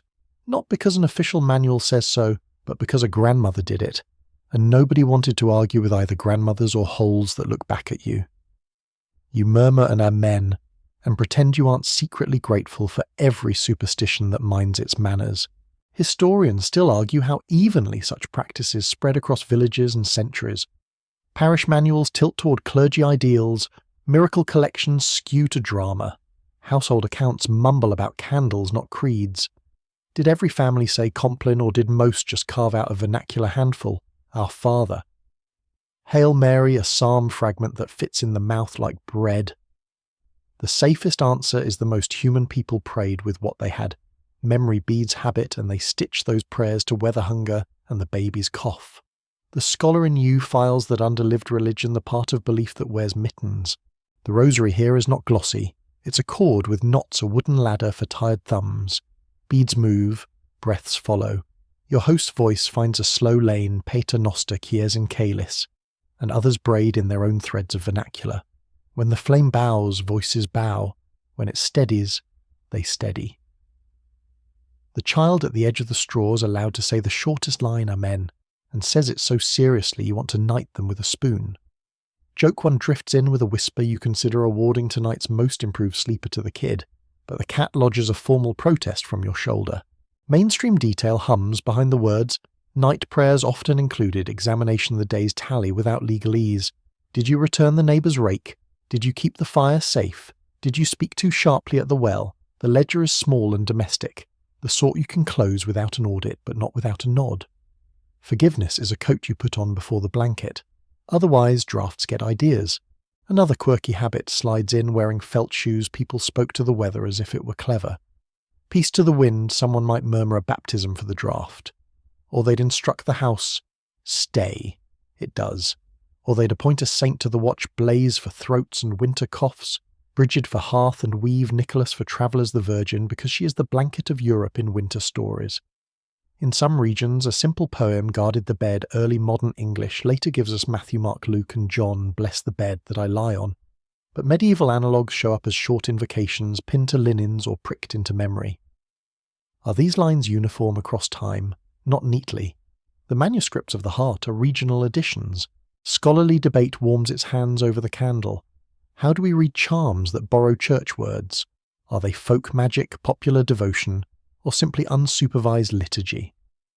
Historians still argue gently and for decades whether our categories are the problem. The peasant answer is quicker, does it comfort, keep order and offend no one on purpose, then good night. The candle bows again, and wax thickens to a dreaming lake. You notice how the flame edits the room, the coarse blanket becomes velvet, the soot becomes patina, the straw becomes a friendly field. Prayer is doing the same with the day's rough edges, not erasing them but filing them round. A grandmother touches a bead and slips in a spare request bread that rises animals that carry on a son whose cough kept odd hours last week. The prayer is precise enough to be real and wide enough to welcome uncertainty. If the candle is the visible heart of the room, these words are the quiet arteries. A mainstream caution wanders in, shawled, a few reforming bishops scolded superstitious things, iron knives under pillows, bread crusts placed at thresholds, brooms propped, bristles up so spirits would stop to count. Yet those same shepherds recommended compline and counsel and kindness, and at midnight most households answered to heat and hunger first. Doctrine and draught both knocked. Families tried to answer in order. Joke 2 peers around the wick, you imagine a diocesan memo titled on counting brooms, then decide even bishops would roll their eyes and go back to worrying about the roof. You make the sign of the cross, a gesture your hand knows better than your mouth knows grammar. It's muscle memory for hope. Around you, the household weaves from Latin to local Ave Maria, Than Maria, or Sancta Maria Ora, whatever tongue best reaches the bed corner where fear tries to camp. The prayer dilates and contracts, then settles into a warm hum that the roof seems to enjoy. Quirky sensory aside, to keep our candle motif honest, tallow stinks a little when it gutters. Beeswax smells like a choir boy who ran through a meadow. Tonight's is tallow democratic and faintly barn-like, and the wick has one vulgar habit, it mushrooms and needs trimming. A pinch with wetted fingers, psst, and the flame clarifies, no drama, just better light. Medieval life is 40% trimming wicks, and 60% remembering not to brag about trimming wicks. Historians still argue one last question you can feel rather than sight. Were night prayers mostly communal, or did each person also smuggle a private sentence into the quiet? The records list forms. The forms worked, because people tucked their exact life inside them. Tonight you tuck a small contraband petition under the blanket, may the embers remember, may the fleas forget, may the wind sing lower. The prayers close with what feels like a door eased into its frame. Cross signs again, brow breast both shoulders. Bedpost corners touched with a thumb dressed in soot. A kiss to the child's hair. A pat to the dog's head. A little salute toward the byre partition where the cow sighs like a bellows with good news. Amen moves around the room like a gentle coin. Everyone spends it and becomes fractionally richer. Joke 3 stirs with a cat, you whisper to the candle. Congratulations on your promotion to night manager. And the flame answers by not going out, which is frankly all the job requires. The room reclines back into straw speak and cloth sigh, and sleep presents its credentials without pushiness. The candle is pinched and darkness pours in warm, immediate, not empty, but full of breathing. You can still smell the prayer the way you can still taste honey a minute after it's gone. Your body adopts the pale geography of rest headland, of cheek bay, of collarbone warm estuary, where hands meet blanket, and your mind draws the coastline slower and slower until the map becomes ocean. And then out beyond the last ring of now cold light, the lane answers with a new sound far thin and edged like frost. Not bell, not whisper. A long careful pad on snow, the soft clack of something that owns the dark like a road. The prayers have sunk to the bottom of the room and become its floor. You are blessedly ready. But the next duty was even stranger. The sound in the lane is thin as a violin string, faint as chalk on slate, but it belongs to the night as much as the wind does. You lie still, ears straining against the blanket's muffled world, and realise that medieval sleep was never sealed. It was porous, stitched to the noises outside like a patchwork coat with holes. Tonight's motif is night noises, the percussion and murmurs that drift in while the house sleeps wolves on the edge of imagination. The church bell's lonely cough, the shuffle of boots, the whistle of wind through shutters, the small creatures rehearsing their operas in hedges. Sleep here is never deaf. It is a treaty with sound. Mainstream fact to ground the tension, medieval villages were not silent after dark. Even in a world without engines, nights carried layers, animals shifting in stalls, dogs barking in relay across hamlets, human feet hurrying home from late chores, bells ringing for hours, alarms or devotions. In northern winters, the stillness exaggerated every crack, every creak. Wolves did prowl the margins in some regions. Chronicles complain of livestock snatched villagers roused. Yet far more often what people feared was human thieves, travellers or neighbours with grudges. To manage fear, households locked doors, set wooden bars, and trusted to both prayer and the watchful gossip of neighbours. Quirky tidbit tiptoes in some villages hired a night watch who carried lanterns and rattles, wooden clackers to scare off prowlers and remind the sleepless that someone was awake. Elsewhere, bells tolled cover the fire or warned of curfew, their sound floating across timber and thatch. Certain customs told of ghost hours when spirits wandered, so dogs howling at odd times could send a nervous shiver through the bedding. In German folklore, a howling dog at night meant the wild hunt was abroad. In England, the bay of hounds sometimes meant nothing more than a fox annoyed, but to tired ears, it was already a sermon about omens. You under the cloak decide the scratching at the shutter is probably a hedgehog auditioning for percussion duties. Joke one lands quietly, medieval Netflix is just waiting to see who scratches next. Historians still argue about the density of wolf populations and the frequency of attacks in medieval Europe. Were they truly constant terrors, or does later Romanticism exaggerate the fear? Archaeological remains confirm wolves existed across regions. Written records show bounties, hunts and folk tales. Yet wolves were wary of fire and villages. The actual danger may have been intermittent but symbolically enormous. Noise at night could be interpreted through whichever lens the listener carried: piety. Heard demons, pragmatists, heard pigs, poets, heard metaphors. Tonight your ears file 3 reports simultaneously, and none wins the argument. You sit up slightly, blanket clutched, and listen again. There's the pad of something pacing, then silence so sudden it has edges. A cow in the byre sighs, unimpressed. The dog shifts once, whuffs and resettles your best security report so far. Inside the hut, though, silence isn't silence. Rafters tick as they cool. The banked fire hisses faintly under its ash. Straw whispers under bodies shifting. Someone snores in a rhythm so elaborate it could be a psalm set to percussion. Noise doesn't end the day. It shapes the night's geography, mapping out where you feel safe and where your imagination takes over.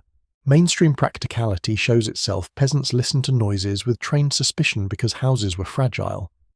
A spark in the thatch, a creak of timber under frost, the rush of sudden wind.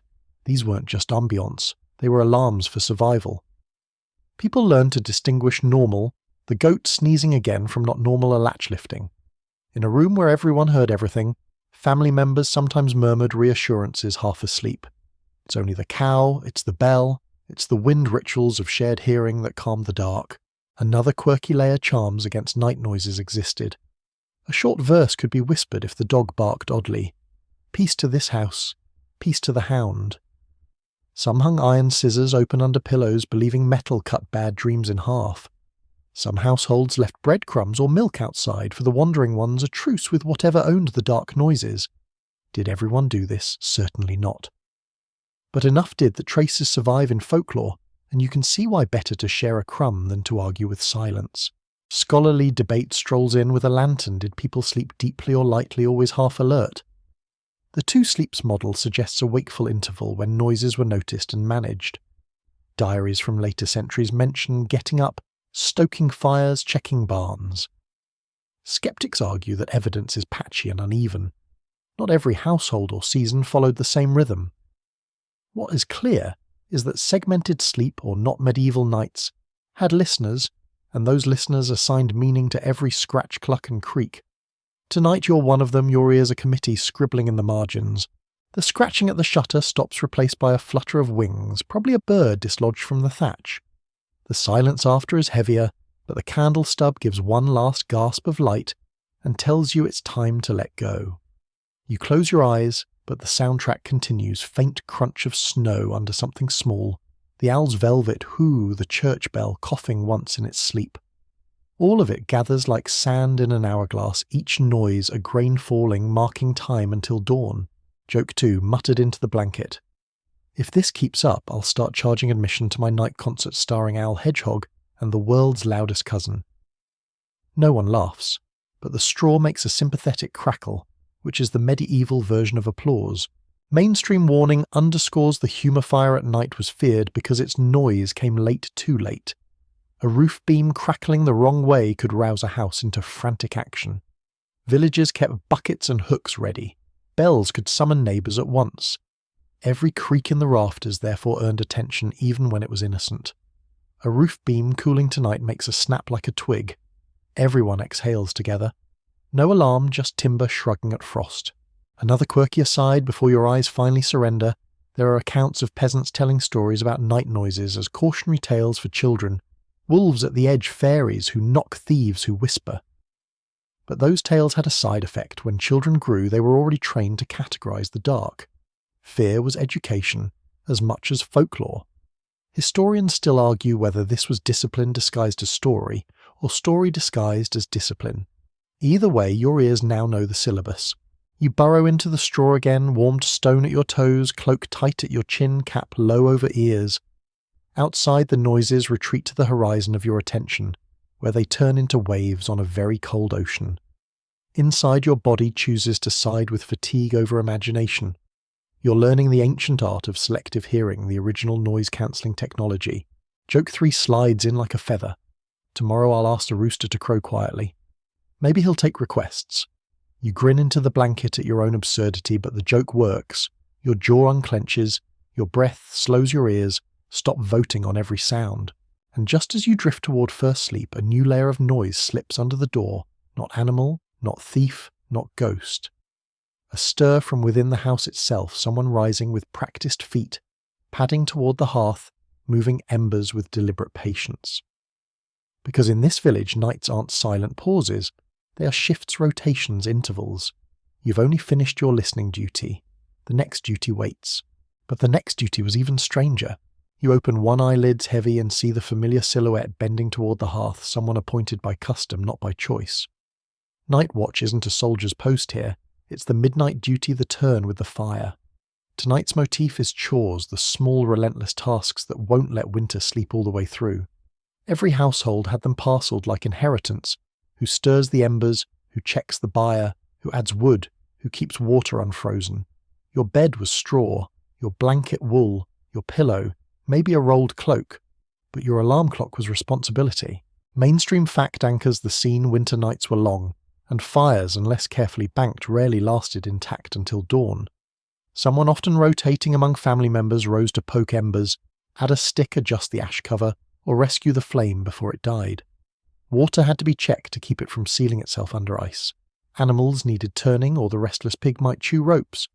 In monasteries, the canonical hours required waking anyway. In lay homes, practical necessity created its own schedule. First sleep wakeful interval, second sleep chores slotted neatly into that midnight hinge. Quirky tidbit comes in with a smoky smile. Not every ember rescue was dignified. Sometimes households lit rushlights or candle stubs so dim they failed, leaving the ember tender to fumble with poker and tongs like a medieval slapstick routine. Elsewhere, people used an ember pot clay lidded to carry coals to a neighbour if their own hearth went cold. Imagine the midnight knock cloak, drawn pot, steaming, faintly whispered exchange of glowing treasure. Fire was both personal and communal wealth, a currency more persuasive than coin when snow-sealed paths. Joke one lands as you picture yourself delivering Uber Embers 5-star heat guaranteed. Historians still argue how often this first sleep wake-up was accepted rhythm versus occasional necessity. Some evidence from later centuries paints segmented sleep as widespread, while skeptics suggest it may have varied greatly by latitude and season. Diaries from France and England mention rising at midnight for prayer or chores. Southern sources are quieter perhaps because shorter winter nights allowed continuous sleep. Archaeological hearths show banked ash layers consistent with ember preservation. What the record makes clear is that midnight duties were real, if not uniformly romantic. People were awake not to philosophize, but to prevent freezing. You watch the embers respond under careful hands. A poker stirs ash breathes red, and the hearth glows like a little dawn rehearsing. A split log is set crosswise, another angled, creating a triangle of patience. Sparks shuffle upward, brief constellations on the smoke ceiling. The figure your host's eldest son tonight sits back on his heels, rubs his hands and mutters a small verse. Keep flame, keep house. He is not poetic, but the phrase has power. It is the villager's creed. You close your eye again, but sound continues, the low crunk of water ladled into a wooden pail to stop it freezing solid, the brush of hay for restless cattle, the faint tick as a pot lid reseats itself. The house sings chores in a minor key. Mainstream practicality in winter animals mattered as much as embers. A horse that sweated too much or a cow that lay wrong on straw could stiffen and suffer. Families checked them by touch and ear. Sometimes they whispered prayers to saints for livestock health. St. Blaise, St. Leonard. Sometimes they whispered curses at drafts that snuck in like gossip. Livestock gave heat back into the human side, so attending them was attending oneself. Quirky second course. Not all chores were fiery or heavy. Some used the interval to mend. A mother might sit with candle stub and patch a sleeve, muttering at her needle, as if it owed her an explanation. A child half awake might be told to fetch rushes from the bundle, scattering them like a parody of snowflakes across the floor. These tiny jobs filled the midnight hinge so that when second sleep came, it came honestly with the body soothed by rhythm. Joke 2 drifts from your lips. Imagine telling a modern teenager their midnight snack break involves sewing a tunic by candlelight. The rebellion would make the chronicles. Historians still argue about how wakeful intervals were experienced they cherished, dreaded, or simply tolerated. Some evidence suggests people used them socially. Couples whispering, neighbours visiting, even writing letters by low light. Others stress the drudgery chores, feeding infants, guarding animals. Perhaps both a true necessity, first intimacy as its shadow. Tonight you witness only the drudgery side, but the warmth in your host's muttered verse suggests the other too. You peek again. The son trims the rushlight with a wetted finger, leaving a faint char line on his thumb. He adjusts the log one last time, sprinkles ash like grey snow, then sits back. In the half-light, his face looks older, as if chores are time's favourite sculptor. He pulls the blanket tighter on his shoulders, yawns without apology and curls on the straw again. His duty is done until the next cycle, until the next ember flirts with vanishing. The room exhales with him. The dog shifts size and the cat needs its chosen human pillow. Embers glow under their ash blanket like eyes politely closed. You roll onto your side, comforted less by fire than by the knowledge that someone rose, someone checked, someone saved tomorrow's warmth. Medieval sleep was collective. You could nap because another would wake. That's the contract. Joke 3 murmurs through your half-sleep, I'll rate his ember service 5 stars, but delivery time could be faster. The straw answers with a forgiving rustle, and then just as your body slips towards second sleep, the faint scrape of wood across stone returns not the sun now, but something at the shutter again, insistent, patient. The embers are safe, the chores are done, but the night hasn't finished assigning tasks. But the next duty was even stranger. The sound is unmistakable now, a low scrape, a pause, then a dull thump, as if someone or something tested the shutter bar with deliberate fingers. You hold still, your ear tuned like a hunting hound, while the house breathes in collective question. Tonight's motif shifts to light and shadow because fear in the medieval night often had less to do with what was real than with how light failed to answer it. A candle stub flares, the embers mutter red through their ash veil, and the wall becomes a stage for shadows that leap and shrink with every draught. It is not silence that unsettles. It is the way half-light invents shapes and refuses to explain them. Mainstream fact to anchor: the uneasy peasants lived without reliable artificial light. Torches were smoky luxuries, oil lamps were for wealthier households, and candles tallow for most beeswax for churches, and the prosperous were rationed carefully. At night, the hearth embers or a single rushlight might be all you had. This meant shadows stretched large darkness pooled thick, and every flicker could suggest motion where there was none. Fear was not only about wolves or thieves, but about the mind's ability to furnish darkness with guests, that scratching at the shutter. Your imagination plays landlord, renting the noise to whoever it fears most. Quirky tidbits sidles up its cloak smelling of soot.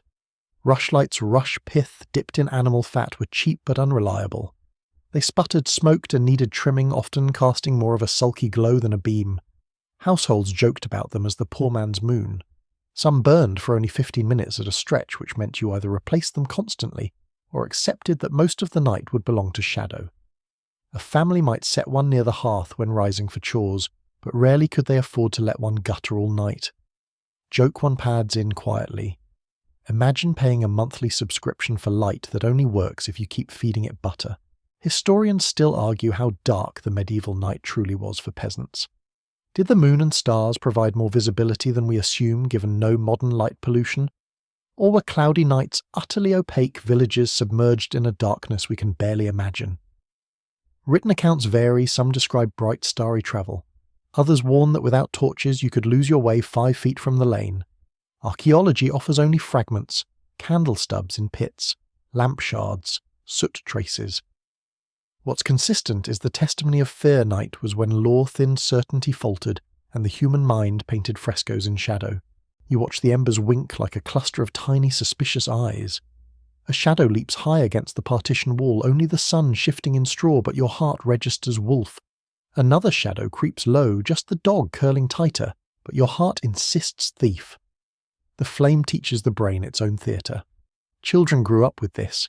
It was training for adulthood where you learned to separate the shadow's sermon from the body's gospel. Mainstream practicality households positioned beds and sleeping corners with drafts and shadows in mind.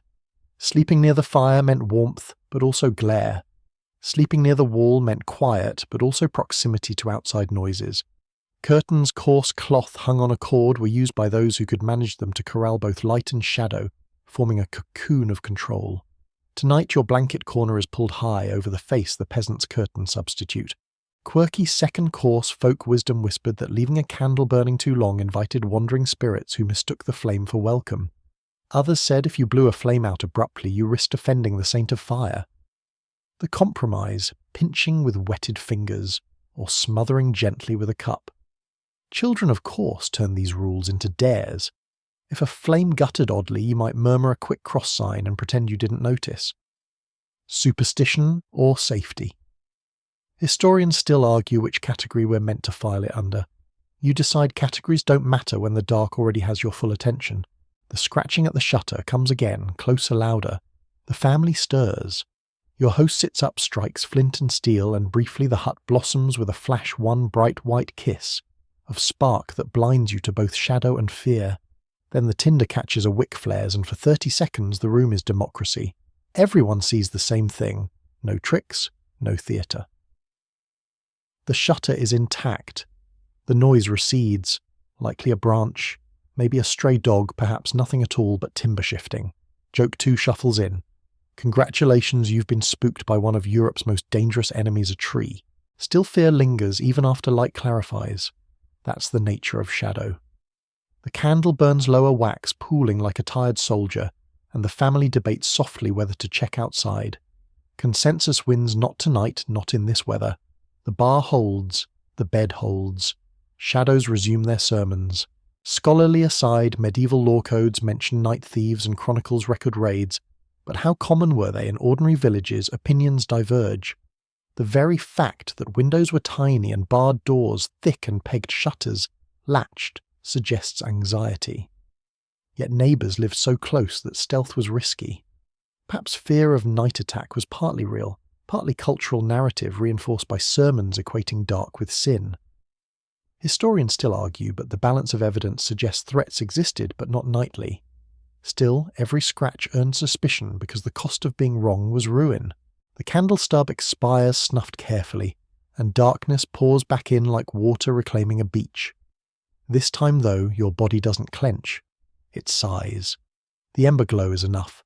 You roll to your side and decide that sleep is not the absence of noise or shadow, but the choice to let them continue without you. Joke 3 arrives just before dreams. If I ever make it rich, I'll hire 2 guards, not for thieves, but to stand outside and shoo away branches before they scare me. The straw chuckles. And yet, as you drift towards second sleep, the outside world stages its own theatre. Snow begins to fall harder, whispering across thatch, hissing softly against shutters, smoothing footprints in the lane. The scratch and the branch are erased. What's left is the deep silence of winter, the kind that covers all noise in white cloth. Inside, the family exhales. Outside, the village disappears under its blanket. But the next duty was even stranger.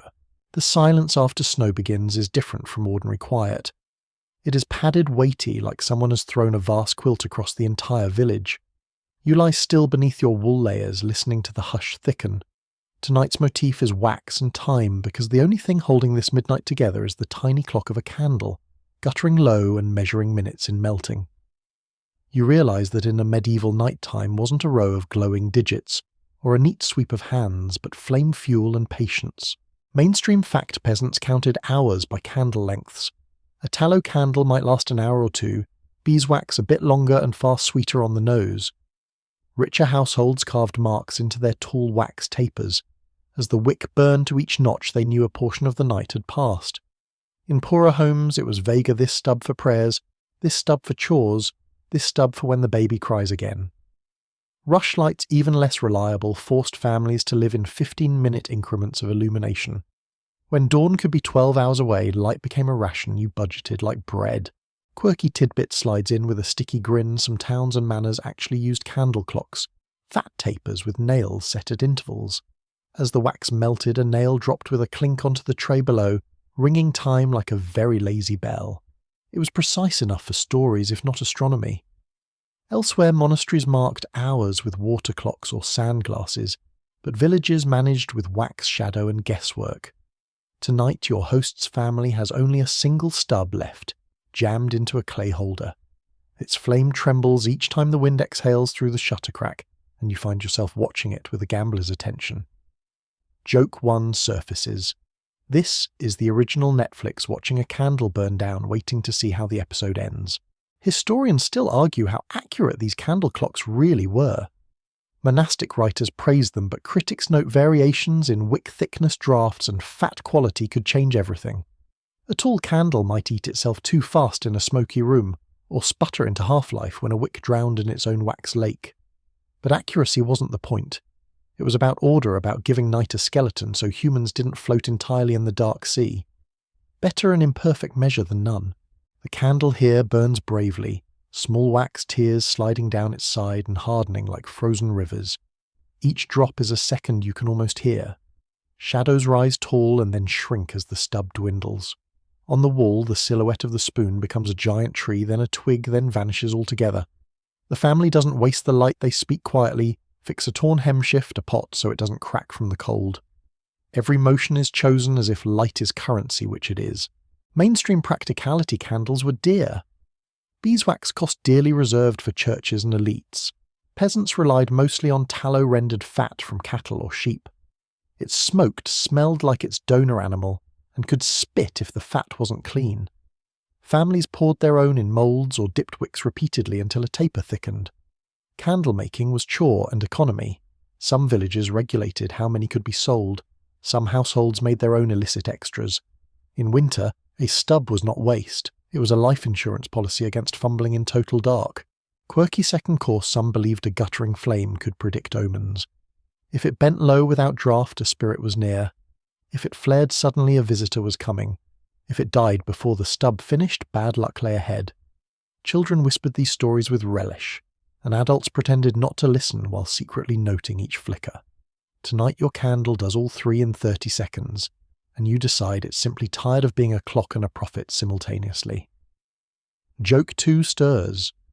This candle just gave me more plot twists than a mystery novel.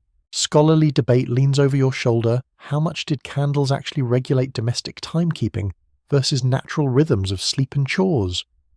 Some argue peasants mostly judge time by habit, body and bells, with candles filling only ritual or special needs. Others suggest candle clocks were more important than we think, especially in long winters where night dominated. Archaeology finds holders moulds, stub trays, but interpretation is tricky. What is certain is that wax and flame were bound to rhythm, prayer and survival. Without them you groped. With them you borrowed a little sun. The stub hisses suddenly, wick drowning in its own pool. Your host leans forward, trims the excess and breathes life back. For a few more minutes gold survives the dark. The flame lights faces with softness, foreheads lined by chores, eyes rimmed with smoke cheeks shining with fatigue. And then predictably the stub folds in on itself and dies with a small sigh. The room swallows dark as if someone has poured ink across it. No one panics. This is expected. Darkness is the default. Flame was the miracle. Joke 3 arrives in your head as you burrow deeper into the straw. If I had a medieval productivity app, it would just tell me, candle almost done better. Hurry your prayers. You chuckle softly, and the straw accepts the joke like applause. Outside, snow still whispers its blanket, muting every lane, covering every branch. Inside, the hearth glows faintly under ash, a red horizon, holding dawn's IOU. Your body, lulled by wax's soft sermon, finally eases into second sleep. Yet even here, where dark is complete, time hasn't stopped. The candle's gone, but your ears hear the clockwork of breath, the rhythm of wind in the thatch, the snow's ongoing hush. Every second still falls like melted wax, unseen but present. And just as you finally let the dark carry you, someone near the hearth begins whispering a story, a fragment of gossip, a tale half true, half lullaby. Night is never silent, never empty. It is always filled with words, if not yours, then theirs. But the next duty was even stranger. You blink awake again, though you don't remember having decided to. The whisper of a story at the hearth pulls you out of the half-dream you were sinking in. Tonight's motif is words and voices, how sound becomes thread, in the dark weaving blankets as important as wool. You realize quickly that in this village silence is never total. Someone always has a sentence, a prayer, a joke, a memory.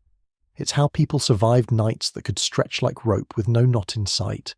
Mainstream fact anchors us storytelling was a central entertainment in medieval households, especially during winter when daylight was scarce and evenings were long. Not everyone had books. Manuscripts were expensive and rare outside churches and wealthy homes. Instead, tales travelled by mouth saints' miracles, local ghost stories, genealogies, ballads and folk tales. Even humble families passed hours with memory and voice, sometimes in whispers, so as not to burn too much candle.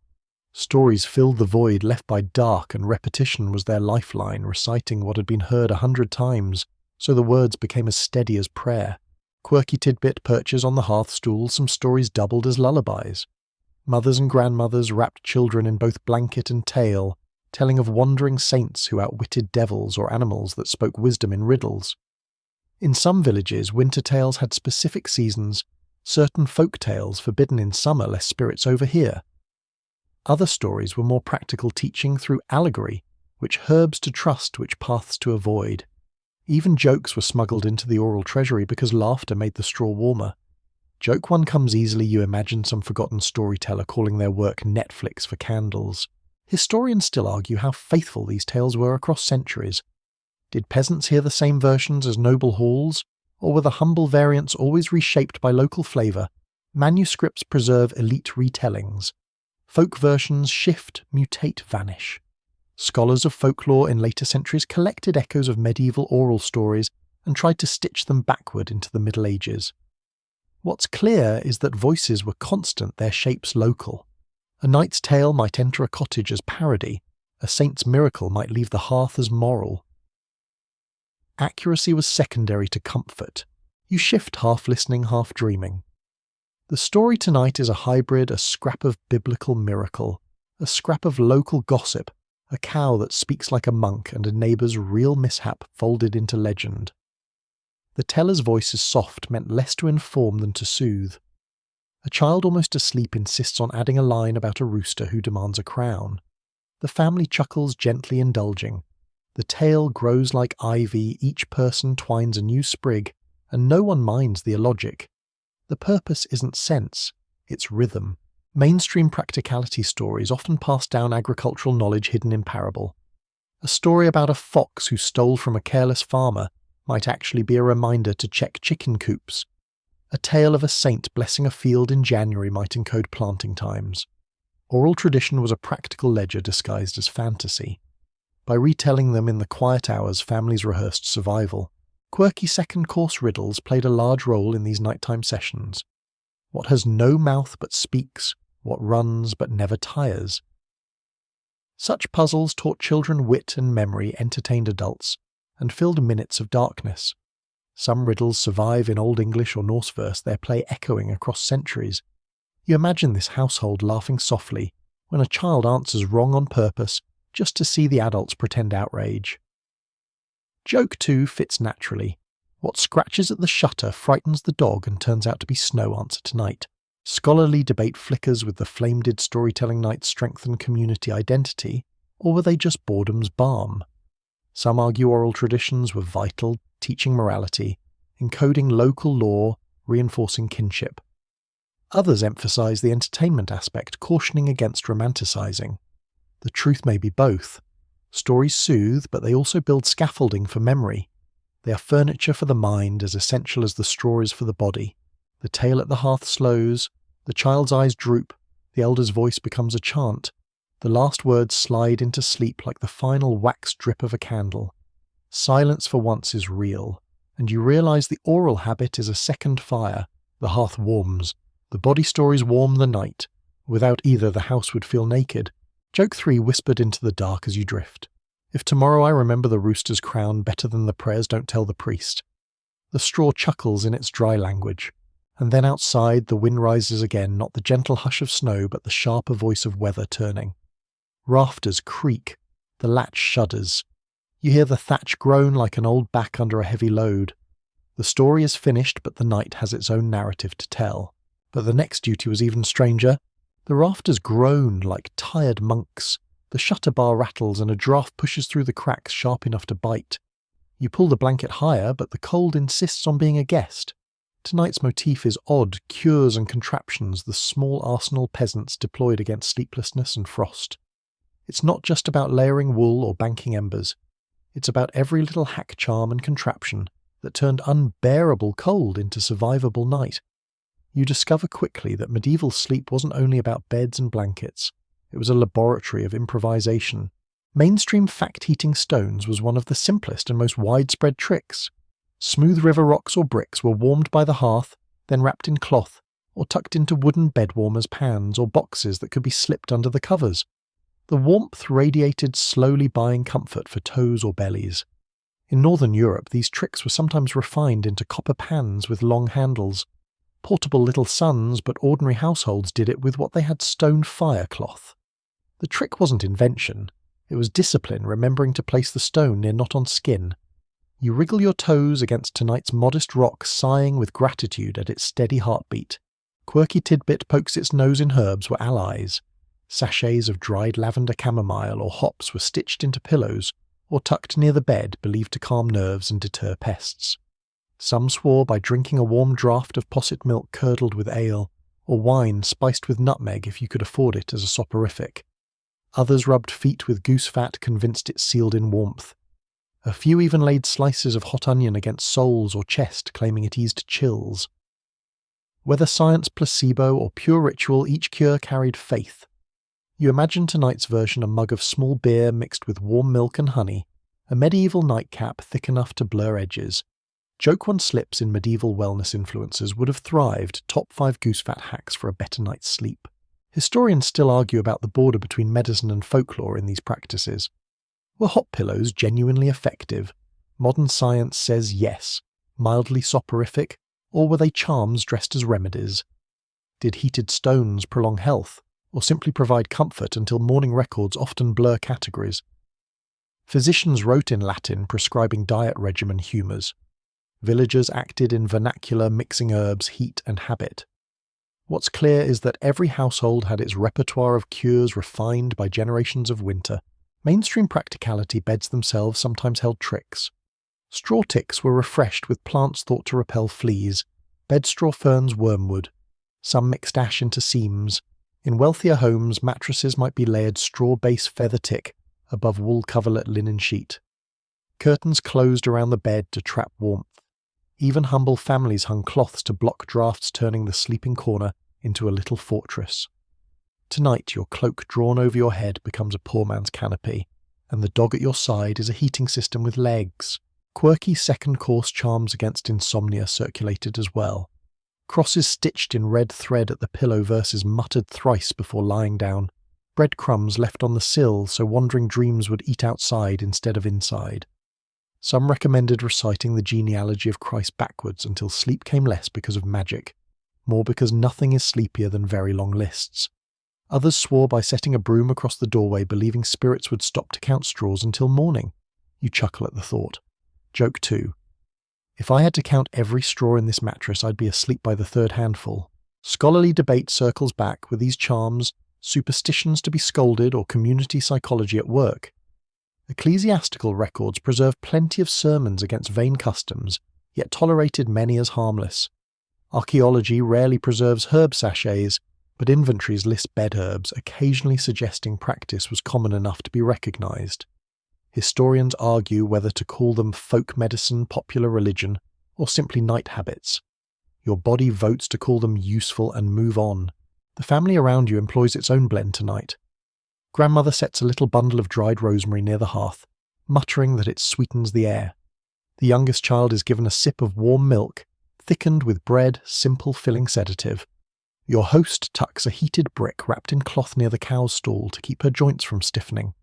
Each act looks small, but together they feel like a system, a patchwork defense against the hours. You settle deeper, imagining how many centuries of experiment led to this point. Every herb pouch is a data point. Every rock at the hearth is peer review. Medieval science was not a sterile lab, it was a family bedroom full of trial and error. Some things failed, some things endured, and the survivors became tradition. Joke 3 floats lazily into your half-dream. If Insomnia had Yelp reviews, I'd give it 1 star, too drafty, not enough goose fat, would not recommend. The straw rustles approval. And then, as if on cue, you hear something unexpected laughter. A low muffled chuckle shared between 2 blankets. In the middle of night after chores and prayers, even in bitter cold, people found room for humour. It wasn't just cures or contraptions that made survival possible, it was wit, the ability to laugh at the dark. You close your eyes, realising that in this house, jokes are as medicinal as lavender and stones. But the next duty was even stranger. The muffled laughter drifts through the rafters like smoke, and your own lips twitch before sleep claims you again. But dreams arrive oddly vivid tonight, shaped not by your body's comfort, but by your mind's craving for escape. Tonight's motif is dreams, an imagined warmth, the strange geography where peasants fled nightly, roaming far beyond their cold straw beds into lands painted with heat and plenty. You begin to see what villagers whispered about winter bred hunger, but it also bred visions. Mainstream fact medieval dream culture was serious business. The church inherited and reshaped ancient traditions, teaching that some dreams came from God, some from demons, some from an unsettled stomach. Preachers told listeners to distrust dreams, but still reported their own with anxious care. Popular belief was even more generous. Dreams were messages, prophecies, omens, and sometimes just entertainment, when candles were too dear to read by. In a hut where the body shivered, the mind built its own hearths. Quirky tidbit floats in like incense. Villagers sometimes spoke of Italy. Dreams or pilgrim dreams, fantasies of sun-warmed lands, citrus groves, saints' shrines shimmering in heat. Crusaders' tales and merchants' gossip painted far-off places as ovens of comfort. So when a frostbitten peasant dreamt of Jerusalem or Rome, it wasn't just theology, it was climatology. Children repeated these visions in play, drawing suns in soot, chanting fragments of travellers' stories. Joke 1 surfaces in a medieval travel brochure, every destination is warmer than here. Historians still argue how widespread these dream geographies were. Did most peasants know enough about the Mediterranean to imagine it vividly, or were these dream escapes limited to communities touched by crusade pilgrimage or trade? Folklore collections from later centuries preserve hints. Peasants in northern France dreaming of palm trees, Norse sagas imagining paradisal islands, but sources are fragmentary. The debate continues: were these fantasies cultural imports or universal longings the mind supplies when toes are cold? Tonight you dream them anyway, so perhaps the answer doesn't matter. You shift in sleep and find yourself on a warm road. Cobblestones, glowing air, tasting of honey and lemon. Olive groves stretch like green oceans. A fountain burbles with clean water, never freezing, never fouled. In the dream you laugh at your own surprise. The water doesn't need boiling, the bread doesn't go hard, the air doesn't stab your lungs. You reach for a fig so ripe it bruises under your thumb. This dream is not just indulgence, it's compensation. The brain's theatre when reality is rationed. Mainstream practicality villagers used dreams as conversation. In the mornings, families shared them, testing meanings, weaving jokes or omens. A good dream might be a comfort, a bad one, an excuse to double pray, a funny one, a story to retell during work. Dreams belong to the communal treasury, not the individual diary. Tonight, if you tell your vision of olive groves, someone might call it pilgrimage in the mind. Someone else might call it the devil tempting you with idleness. Another might just sigh and say, wouldn't that be nice? Quirky second-course remedies for bad dreams existed too. Turn your pillow 3 times, recite a psalm spit lightly over your left shoulder. Some households placed a knife under the bed with blade facing out to cut nightmares before they entered.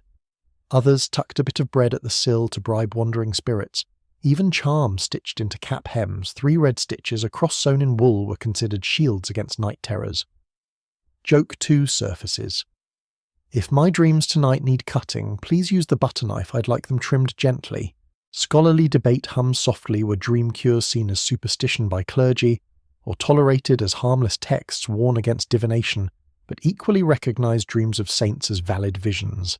Saints' lives are filled with dream instructions: build here, pray, there, warn the people. The line between divine and dangerous was never sharp. Historians still argue whether ordinary villagers leaned more toward hope or fear when morning came. But if you've dreamt of Rome in winter, your body votes for hope. Back in the hut, a child murmurs in sleep, laughing at something invisible. Perhaps in their dream it is summer already, the meadow buzzing, the river clear. Another sleeper groans, turning, likely wrestling with visions less kind. You listen awake, but not fully realizing the whole family is conducting a midnight festival inside their skulls. Everyone's body lies in one hut. Everyone's mind is abroad. You press your face deeper into the scratchy blanket. Its roughness doesn't match the dream fig's softness, but the contrast sharpens the gift. Your own half-dream still clings, a basilica lit with golden lamps, warm stone floors under bare feet, bread loaves steaming instead of hardening. You know dawn will snatch it away, but tonight, in this breath between wakes, you're allowed to believe your body's geography extends beyond frost. Joke 3 whispers with the straw's dry humour. If anyone asks, I spent the night on pilgrimage to southern Italy. Don't tell them my feet never left the bed. The straw rustles approval like applause from an invisible audience, and then right as you sink again, your nose tells you something is wrong.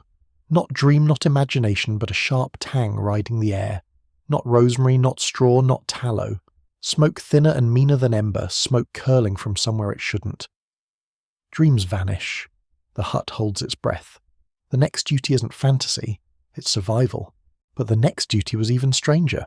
The smell is sharp, dry, and insistent, like bark scraped too thin, like wool singeing, like someone left a sermon too long in the fire.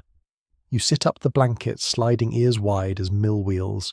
Tonight's motif is humour in the frost, the strange human talent for laughing at cold and danger, not because it isn't serious, but because laughter keeps you warmer than silence does. You realise now why peasants told jokes between chores and whispered laughter under blankets. It was both shield and sword. Mainstream fact medieval communities leaned heavily on humour even in bleak settings. Sermons rail against idle jesting, yet court records and chronicles drip with evidence of villagers mocking each other, lauds the weather, even death itself. Proverb collections are filled with rural wit, often about winter hardship. The wolf will die in winter, but he laughs while we shiver. Work songs and jests turned misery into bearable rhythm. In long winter nights, jokes were as necessary as firewood. Quirky tidbit strolls in, wearing a grin. Frost itself was a constant butt of jokes. People teased each other about snoring loud enough to melt icicles, about waking, with beards frozen to cloaks, about pigs sleeping warmer than men. In some regions, neighbours held mock competitions who could last longest breaking ice at the well, who could tell the rudest frost riddle without freezing their lips, a common jest. If you can't sleep from the cold, at least you'll be first to church. Joke 1. Congratulations, insomnia, now you're also pious. Historians still argue how far humour spread as coping mechanism versus entertainment. Folklorists find frost jokes in Scandinavian sagas, English ballads, French fabliaux. But was this shared by all classes or recorded because clerics loved to scold it? The safest answer is that humour clung wherever cold did. Cold made equal fools of everyone. Jokes were democratic. The smoke smell thickens and your host leaps to the hearth, false alarm. A bit of damp wood had smouldered under ash, producing more smoke than flame. The family exhales. Relief slides across the straw, and laughter blooms, quiet, half hysterical. Someone mutters, "So the fire wants to smoke us instead of warm us." Another answers, "Then let it pay rent like the rest." Laughter ripples a small rebellion against nerves. Mainstream practicality joking often slid into song. Winter work chants splitting wood, mending tools came with rhymes, poking fun at the weather or at each other. In bed, whispers carried, "You smell like smoke. Your feet are icicles. Move closer or I'll tell the priest." These weren't just diversions, they reaffirmed bonds. In communal sleep, humour was insulation. Quirky second course, some families spun riddles in the dark, testing wit. What runs without legs? Water. What bites without teeth? Frost. Riddles doubled as jokes, teaching children to make sense of hardship. You try one silently. What steals sleep and leaves? Teeth marks, bed bugs. You chuckle under your breath. Joke 2. What's colder than frost? The look your wife gives when you hog the blanket. Scholarly debate hums in did medieval peasants cultivate a culture of laughter distinct from elites? The answer seems yes. Fabliaux carnivals, village plays leaned into earthy, mocking humour. Cold was mocked because it was safer than mocking saints or lords. Humour gave people leverage over conditions they couldn't change. Historians still argue if it was mere escapism or subtle resistance, but villagers themselves probably just said it helps. The hut settles back. Smoke clears, embers glow steady. Someone whispers a proverb, laugh at frost, and it leaves your nose alone. It's not true, of course, your nose still stings, but the line warms anyway. Humour here isn't luxury, it's infrastructure. You pull the cloak tighter, grin despite yourself. The smell of near fire lingers, but so does laughter. You understand the paradox. A winter night in a peasant hut was a stage where comedy and dread shared the same blanket. Joke 3, soft as straw. If I die of cold, put on my stone. He froze, but at least he laughed about it. You snicker muffled. The dog sighs like an unimpressed audience, but the cat approves with a purr. Outside, wind scrapes the shutter again. Only now it sounds less like threat, and more like clumsy timing in the play.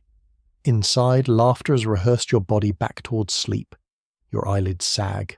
The frost is still here, but it's been robbed of half its power. And just before sleep claims you again, the scholar in you notes one thing tomorrow a chronicler might write, that peasants shivered all winter. True, but tonight proves they also joked, sang, and mocked the frost to its face. Both are history. One keeps you alive. But the next duty was even stranger. The laughter subsides, drifting into the hush that always follows mirth. You roll onto your back and stare into the rafters where smoke stains climb like shadowy vines. Tonight's motif is the scholar's gaze, the way distant chroniclers, priests and travellers describe the very nights you're living. You realise, half amused, half annoyed, that somewhere in a monastery, a man with ink-stained fingers is writing about the peasant's hardships, with pity, curiosity or disdain, never once lying in straw to feel the itch himself. Mainstream fact, much of what we know about medieval peasant life comes not from peasants, but from clerical or elite pens, chronicles, manorial accounts, sermons, court rolls. Monks writing in scriptoria recorded famines, winters, and the common folk with varying tones, sometimes pity, sometimes moralizing, sometimes statistical coldness. They marvelled at suffering, but rarely joined in it. A bishop might write that the poor shivered through God's testing, while omitting what it felt like to scrape frost off the inside of a shutter. You feel a wry smile curl at the thought the scholar writes the cold, you live it. Quirky tidbit edges into view like a marginal doodle. Manuscripts from monasteries often contain whimsical drawings in the margins. Rabbits jousting, monks playing bagpipes, peasants fighting with wooden spoons. While the text may describe the woes of commoners, the margins sometimes laugh at those same commoners or at the monks themselves. It's a reminder that even scholars had humour in the frost, though theirs was drawn in ink instead of whispered under blankets. Joke 1. Imagine being sketched as a butt joke in a holy manuscript immortality with rabbit ears. Historians still argue how reliable elite accounts are for peasant knights. Were clerics exaggerating misery to encourage charity, or minimising it to justify hierarchy? Did chroniclers romanticise communal warmth, or overlook it entirely? The debate is fierce. Archaeology soot traces bones, bedding remnants, offers material counterpoints to written pity. Still, the voices of the poor are faint. Much of peasant life had to be reconstructed through the double pain of elite observation and modern interpretation. Tonight you provide the missing data, what it smells like when straw warms under bodies, how laughter makes frost bearable, how the ember glow stitches hope to morning. Mainstream practicality scholars sometimes recorded weather with obsessive care. Monks noted when rivers froze solid, when wolves prowled close, when wine froze in chalices. These notes preserved give modern climatologists hints about the Little Ice Age creeping into Europe around the late Middle Ages. You realise, ironically, that the monks' chilly observations might someday help a scientist explain why you had to sleep with your cap tied. Quirky second course, some scholars moralise the night itself. Darkness was a metaphor for sin, light for virtue. To them, peasants huddling in huts were not just cold, they were spiritual allegories. A smoky fire became a symbol of doubt, frostbite the wages of vice. Yet others flipped the metaphor, praising humble endurance as saintly. The poor who shiver on earth will be warm in heaven. You can't help but grin wryly. Joke 2. So heaven is just central heating with good PR. Scholarly debate itself is almost comic to imagine here. Picture a round table of academics centuries later passing Latin lines about frost while your toes curl in straw. Were the nights worse than written? Were they better? You suspect both. History records extremes, but most nights were simply ordinary, cold, smoky, itchy, sometimes funny, sometimes dreadful. The truth lies in averages, in the 1,000 unrecorded evenings when nothing dramatic happened except someone made a joke about a snoring pig. You glance at the rafters again. If a monk were here, he'd describe the wretchedness of the seen soot-smell straw animals. He might miss the warmth, the intimacy, the resilience. He might not notice the cat purring on your hip, or the child mumbling a half-dreamed story. He'd tally hunger but not laughter. He'd write the poor endured but not the poor joked. You want to footnote his parchment with your own annotation. Correction, the poor lived, not only endured. Joke 3 tiptoes in. If I ever haunt a monastery, I'll sneak into the margins of a manuscript and doodle a peasant sleeping with a warm stone just to balance the record. The straw approves with a crackle. The scholar's gaze fades as your eyes grow heavy. Their ink cannot warm you, but your awareness of their absence almost does. You feel strangely proud. History may forget the smell, the itch, the jokes, but you've noticed them, and that noticing is its own survival. Then, as the hut sinks into quiet again, your belly gives a hollow twist, reminding you that laughter and straw only go so far. The ember's glow is steady, the air is thick with peace, but hunger prowls silently, and hunger never laughs for long. But the next duty was even stranger. The belly's hollow twist becomes a drumbeat in the silence. Hunger, you realise, is another nocturnal guest, polite at first, then insistent, never sleeping when you want it to. Tonight's motif is empty stomachs, because even when straw is thick and laughter is ready, the cold has a way of sharpening appetite until it aches like a second spine. Mainstream fact famine was a recurring shadow across medieval Europe, with bad harvest years striking every generation or so. But even in ordinary winters, food scarcity gnawed at peasant families. Stores of grain dwindled, salted meat was rationed, and vegetables rotted or froze. Hunger in winter wasn't necessarily famine, it was the slow rationing of survival. Nights stretched longer when bellies argued. A warm bed did not always mean a contented one. Quirky tidbit enters with a rattle of a pot. Peasants sometimes kept hunger foods, things they'd avoid in better times but leaned on in lean months. Barley bread mixed with chafffer cornmeal ground into flour, thin pottages flavoured with cabbage or onion skins, even broth made from bones boiled again and again until they gave up their last ghost of flavour. In parts of Europe, famine bread of ground bark and weeds made its way into annals, not because people wanted to eat it, but because hunger erased pride. Joke 1 rises grim but wry. 5-star review fills the belly tastes like tree. Historians still argue about the severity of winter hunger in non-famine years. Manorial records show grain rents collected leaving households thin. Archaeology reveals bones with signs of malnutrition. But letters and chronicles sometimes exaggerate to make moral points about charity or sin. Was hunger constant background noise or a sharp edge only some winters? Likely both. Regional, seasonal, household specific. Tonight your belly doesn't care for footnotes. It simply growls. Mainstream practicality families rationed meals by night. Supper was often the main warm meal of the day, pottage bread ale. But if it was thin, if the bread ran low, nights were harder. Sometimes a bit of cheese or dried apple was saved for children. Adults went without. Hunger at night made sleep shallow. Second sleep might be filled with food dreams. Bread ovens in villages became symbolic. Those who still had loaves were envied, sometimes resented. You hear your host sigh softly as he rolls over. Hunger makes its own musics. Quirky second-course folklore developed around hunger. Some swore that putting a slice of bread under a pillow would bring dreams of plenty, or of the person who would provide your next meal. Others muttered that going to bed hungry sharpened morning prayers, that God heard the stomach before the lips.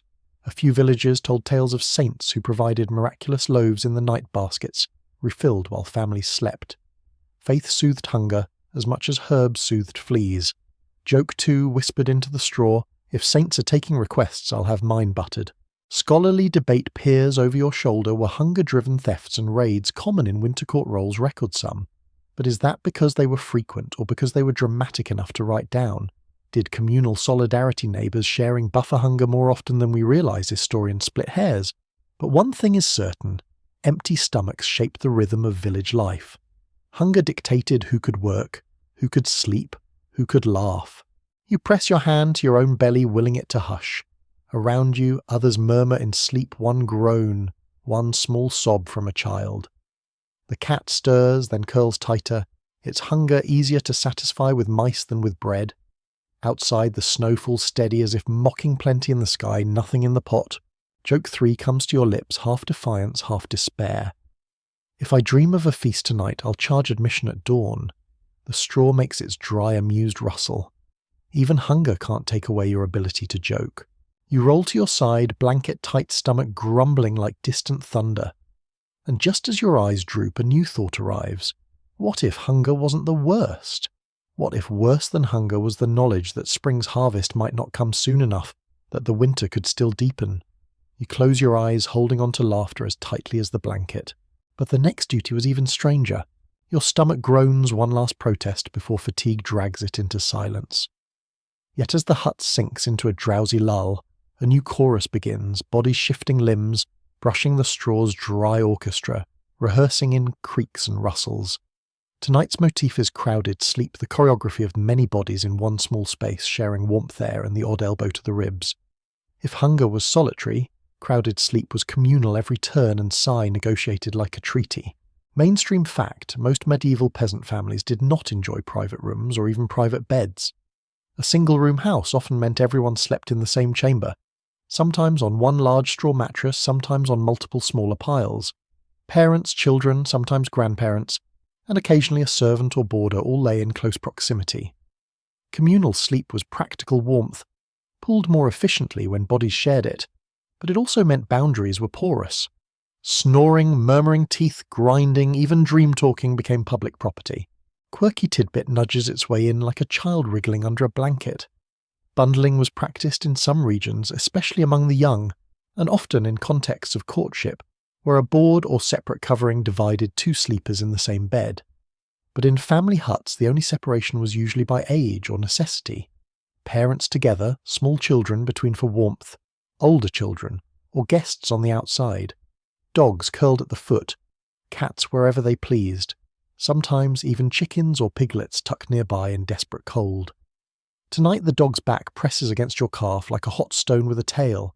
Joke 1 murmurs, "Congratulations, you've been promoted to official livestock pillow." Historians still argue how intimate or awkward this really was. Did people accept the lack of privacy as normal, barely noticing? Or did it cause embarrassment, jokes and tensions? Records are thin. Church sermons fretted about immodest mingling during sleep. which suggests at least some concern. Yet the weight of daily exhaustion likely dulled shame. Sleep was survival, not theatre. Your host's family tonight seems utterly unbothered. Snores and mutters weave into the straw's rustle, like music everyone knows the words to. Mainstream practicality, communal sleep served as the household's furnace. A bed with 5 bodies could be 20 degrees warmer than a bed with 1. Children were often placed in the middle, cocooned by adult heat. Families learned choreography, where to tuck arms, how to roll without waking half the bed, when to elbow gently if someone stole the blanket. Beds themselves sagged and creaked, ropes needing tightening by day. Sleep tight. Whether or not the phrase truly comes from rope beds was more than metaphor, it was maintenance. Quirky second course, crowded sleep generated its own comic culture. People teased snorers, assigning them animal nicknames: the ox, the pig, the goose. Stories survive of husbands teased for grinding teeth, of wives mocked for talking in their dreams. Children sometimes woke to report their parents murmured midnight words, causing laughter or embarrassment at breakfast. Communal sleep was a diary everyone could overhear. Joke to whispers in your ear. Careful your snores are being archived for tomorrow's entertainment. Scholarly debate leans in from the rafters. How much of this communal sleeping continued into the late Middle Ages, as houses gained lofts and partitions? Archaeological reconstructions suggest variety. Some homes split animal and human quarters more cleanly. Some added upstairs lofts where children slept. Yet small houses persisted well into the early modern era. Privacy was a luxury, not a right. Historians caution against imagining peasants pining for solitude the way we do. Many likely preferred proximity for warmth and safety. To sleep alone was sometimes punishment, not privilege. You lie still, listening to the symphony father's low rumble, mother's soft hum, child's breath like a bird's wing, grandmother's whistle on every exhale, the dog's sigh, the cat's purr, the faint scratching of straw. You realize it's oddly comforting. Each sound is proof of life, proof that you're not alone in the frost. The hut becomes one giant creature breathing with many lungs. Mainstream note of realism, communal beds also carried nuisances, lice, fleas, the occasional elbow bruise. Yet even that shared annoyance was part of life. People woke with scratches and bites, joked about bedmates who never pay rent, and carried on. Survival mattered more than solitude. You close your eyes again, body pressed between layers of warmth, nose filled with the mingled scents of wool smoke, animal hide, and human hair. Oddly, you don't mind. Crowded sleep is not spacious, but it is abundant in what winter requires. Joke 3 floats as you drift: we should charge rent for this mattress. By dawn, it'll be the most valuable real estate in the village. The straw rustles in agreement, and then just as you surrender to the tide of snores, a rooster outside mistakes the falling snow for dawn. He crows once absurdly early, shattering the night's rhythm. The family groans in unison, the hut a chorus of mockery. You smile into the blanket. Sleep in a medieval village was never perfect, never private, never quiet, but it was shared, and that made it survivable. But the next duty was even stranger. The rooster's foolish cry fades, leaving the house in an odd limbo, too early to rise, too late to feel like the night is endless. Your body drifts at the hinge between waking and dreaming, where shadows thicken and thoughts feel like whispers from somewhere else. Tonight's motif is endless winter, not a single night, but the season stretched so far that people wondered if spring would ever bother returning. For a medieval peasant, each night of frost was not just itself. It was part of a long siege, a cold that felt personal. Mainstream fact, the Little Ice Age loomed from the late Middle Ages onward, bringing harsher winters, late frost shortened growing seasons. But even before its onset, records are full of harsh cold. Chronicles from England, France and Germany speak of rivers freezing, solid carts drawn across the Thames wolds, walking into villages, vineyards failing. These were not annual disasters, but they shaped memory. Each cold night carried a reminder that the harvest might be meagre, that famine could be only a season away. Hunger was not just tonight's problem, it was a neighbour who might stay. Quirky tidbit trudges in like a traveller in snow families sometimes measured winter's cruelty by their dwindling candles. A joke might be, when the last stub burns, spring must come. Others use saints' days as mile markers if frost lingered past Candlemas. February 2nd, people muttered that winter had overstayed its welcome. In some regions, villagers held small rituals, processions, songs, even mock trials to banish winter. Children might carry effigies of Old Man Frost to the river and toss him in. Whether belief or parody, it was relief in ritual form. Joke 1 whispers, "Imagine suing winter in court and demanding damages for cold toes." Historians still argue how devastating winters truly were for peasants year after year. Did most households muddle through with discomfort but survival, or did many teeter on famine's edge each season? Archaeology shows both grain pits scraped clean, animal bones butchered younger than ideal, but also evidence of communities bouncing back, adapting, carrying on. Winter was relentless, but people were resilient. The argument is not about whether nights were hard, they were, but about how often those hardships turned catastrophic. Mainstream practicality surviving an endless feeling winter required planning. Salting meat, storing grain, drying beans and peas, fermenting cabbage or turnips into sauerkraut, each method stretched the pantry further. Yet monotony gnawed at morale. Families joked bitterly about another night of cabbage dreams. When spring greens finally appeared, peasants ate them not just for nutrition, but with near-religious joy. Winter's length was measured in meals of sameness, each one a reminder of the season's grip. Quirky second-course folklore made winter an adversary you could mock. Tales personified frost as an old miser stealing from the poor, or as a witch shaking out a white blanket. Some stories claimed the Virgin herself would one day chase winter away, her blue cloak becoming the sky of spring. Children teased winter with rhymes, daring it to end. The laughter didn't shorten the season, but it softened the hours. Joke 2 slips in. If winter is a tenant, he's months late on rent and impossible to evict. Scholarly debate raises a mittened hand. Did peasants feel winter as endless, or are we projecting modern impatience? Some argue that cyclical life accustomed people to cold months they expected, hardship accepted it. Others counter that laments in chronicles and proverbs prove dread was real and bitter. Perhaps both a true expectation dulls panic, but not discomfort. To call winter endless is not literal, it is emotional shorthand for fatigue. You lie still listening to the quiet crackle of embers, imagining the long weeks ahead. It is January, maybe February. The grain pit will not be refilled until August. Each candle stub is an hour borrowed from tomorrow. Each night feels like a question: how much longer can we stretch? Around you the family sighs in sleep. A child murmurs, "Is it morning yet?" And though no one answers, the hush itself seems to reply, "Not yet." The dog twitches in dreams. The rooster outside, embarrassed by his mistake, keeps silent. Your own eyelids droop again, though your belly protests. Endless winter feels heavy on your chest, but the weight of shared bodies beside you is proof that you are not facing it alone. Joke 3 whispered only to yourself, "When spring comes, I'll kiss the first green weed I see, even if it's nettles." The straw chuckles as if nettles themselves are already laughing at the promise, and just as you sink deeper, the first faint grey filters through the shutter cracks. Dawn is not here yet, but it has written its name on the horizon. Endless winter is a liar. The sun, slow and stubborn, is coming back. But the next duty was even stranger. The faint grey in the shutter cracks grow stronger, until you realise that night has finally begun to thin. The rooster crows again, this time correctly, and the dog stirs with a grunt. Tonight's motif shifts to dawn itself, the strange relief and burden of waking in a medieval winter village. You've survived the frozen night, but the reward is not leisure, it's work. Morning means chores waiting like unpaid debts. Mainstream fact for peasants, dawn was the real start of obligation.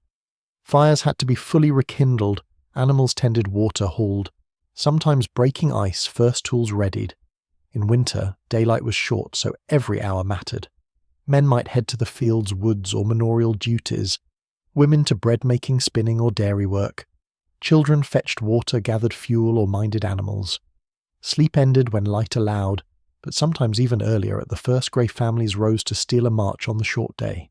Quirky tidbit: yawns awake some communities marked dawn with bells or horns calling workers to tasks or prayer. Elsewhere it was roosters, geese, or simply habit. In some regions, people believed yawning at dawn let evil spirits enter, so they crossed themselves while stretching. Others muttered proverbs, "Up with the sun," or "Hunger runs first." Your host tonight mutters no proverb. He simply grumbles, sits up and scratches his beard. Joke 1 soft and weary. Congratulations, we've unlocked today's new level, same as yesterday, only colder. Historians still argue how many hours peasants actually slept. The segmented sleep theory suggests many experience two sleeps with a wakeful interval. Some historians question its universality, but evidence shows at least some did. What's beyond dispute is that dawn rarely meant rested. Peasants rose because tasks demanded, not because bodies were finished. Sleep debt was simply part of life paid off in naps feast days, or not at all. Mainstream practicality, the first duty was fire. Ashes were stirred, embers coaxed, logs added. If fire had died, neighbours lent coals a communal insurance policy. Next came animals, feeding cows, mucking stalls, milking. Children were roused early, often against their wishes, to fetch water or fuel. Breakfast was minimal leftover pottage bread or ale. Work followed swiftly. In winter, that might mean chopping wood, repairing tools, spinning wool, or trudging into snow for manorial obligations. Dawn was not respite, it was deployment. Quirky second-course peasants still found small dawn rituals. Some stretched faces to shake off dreams.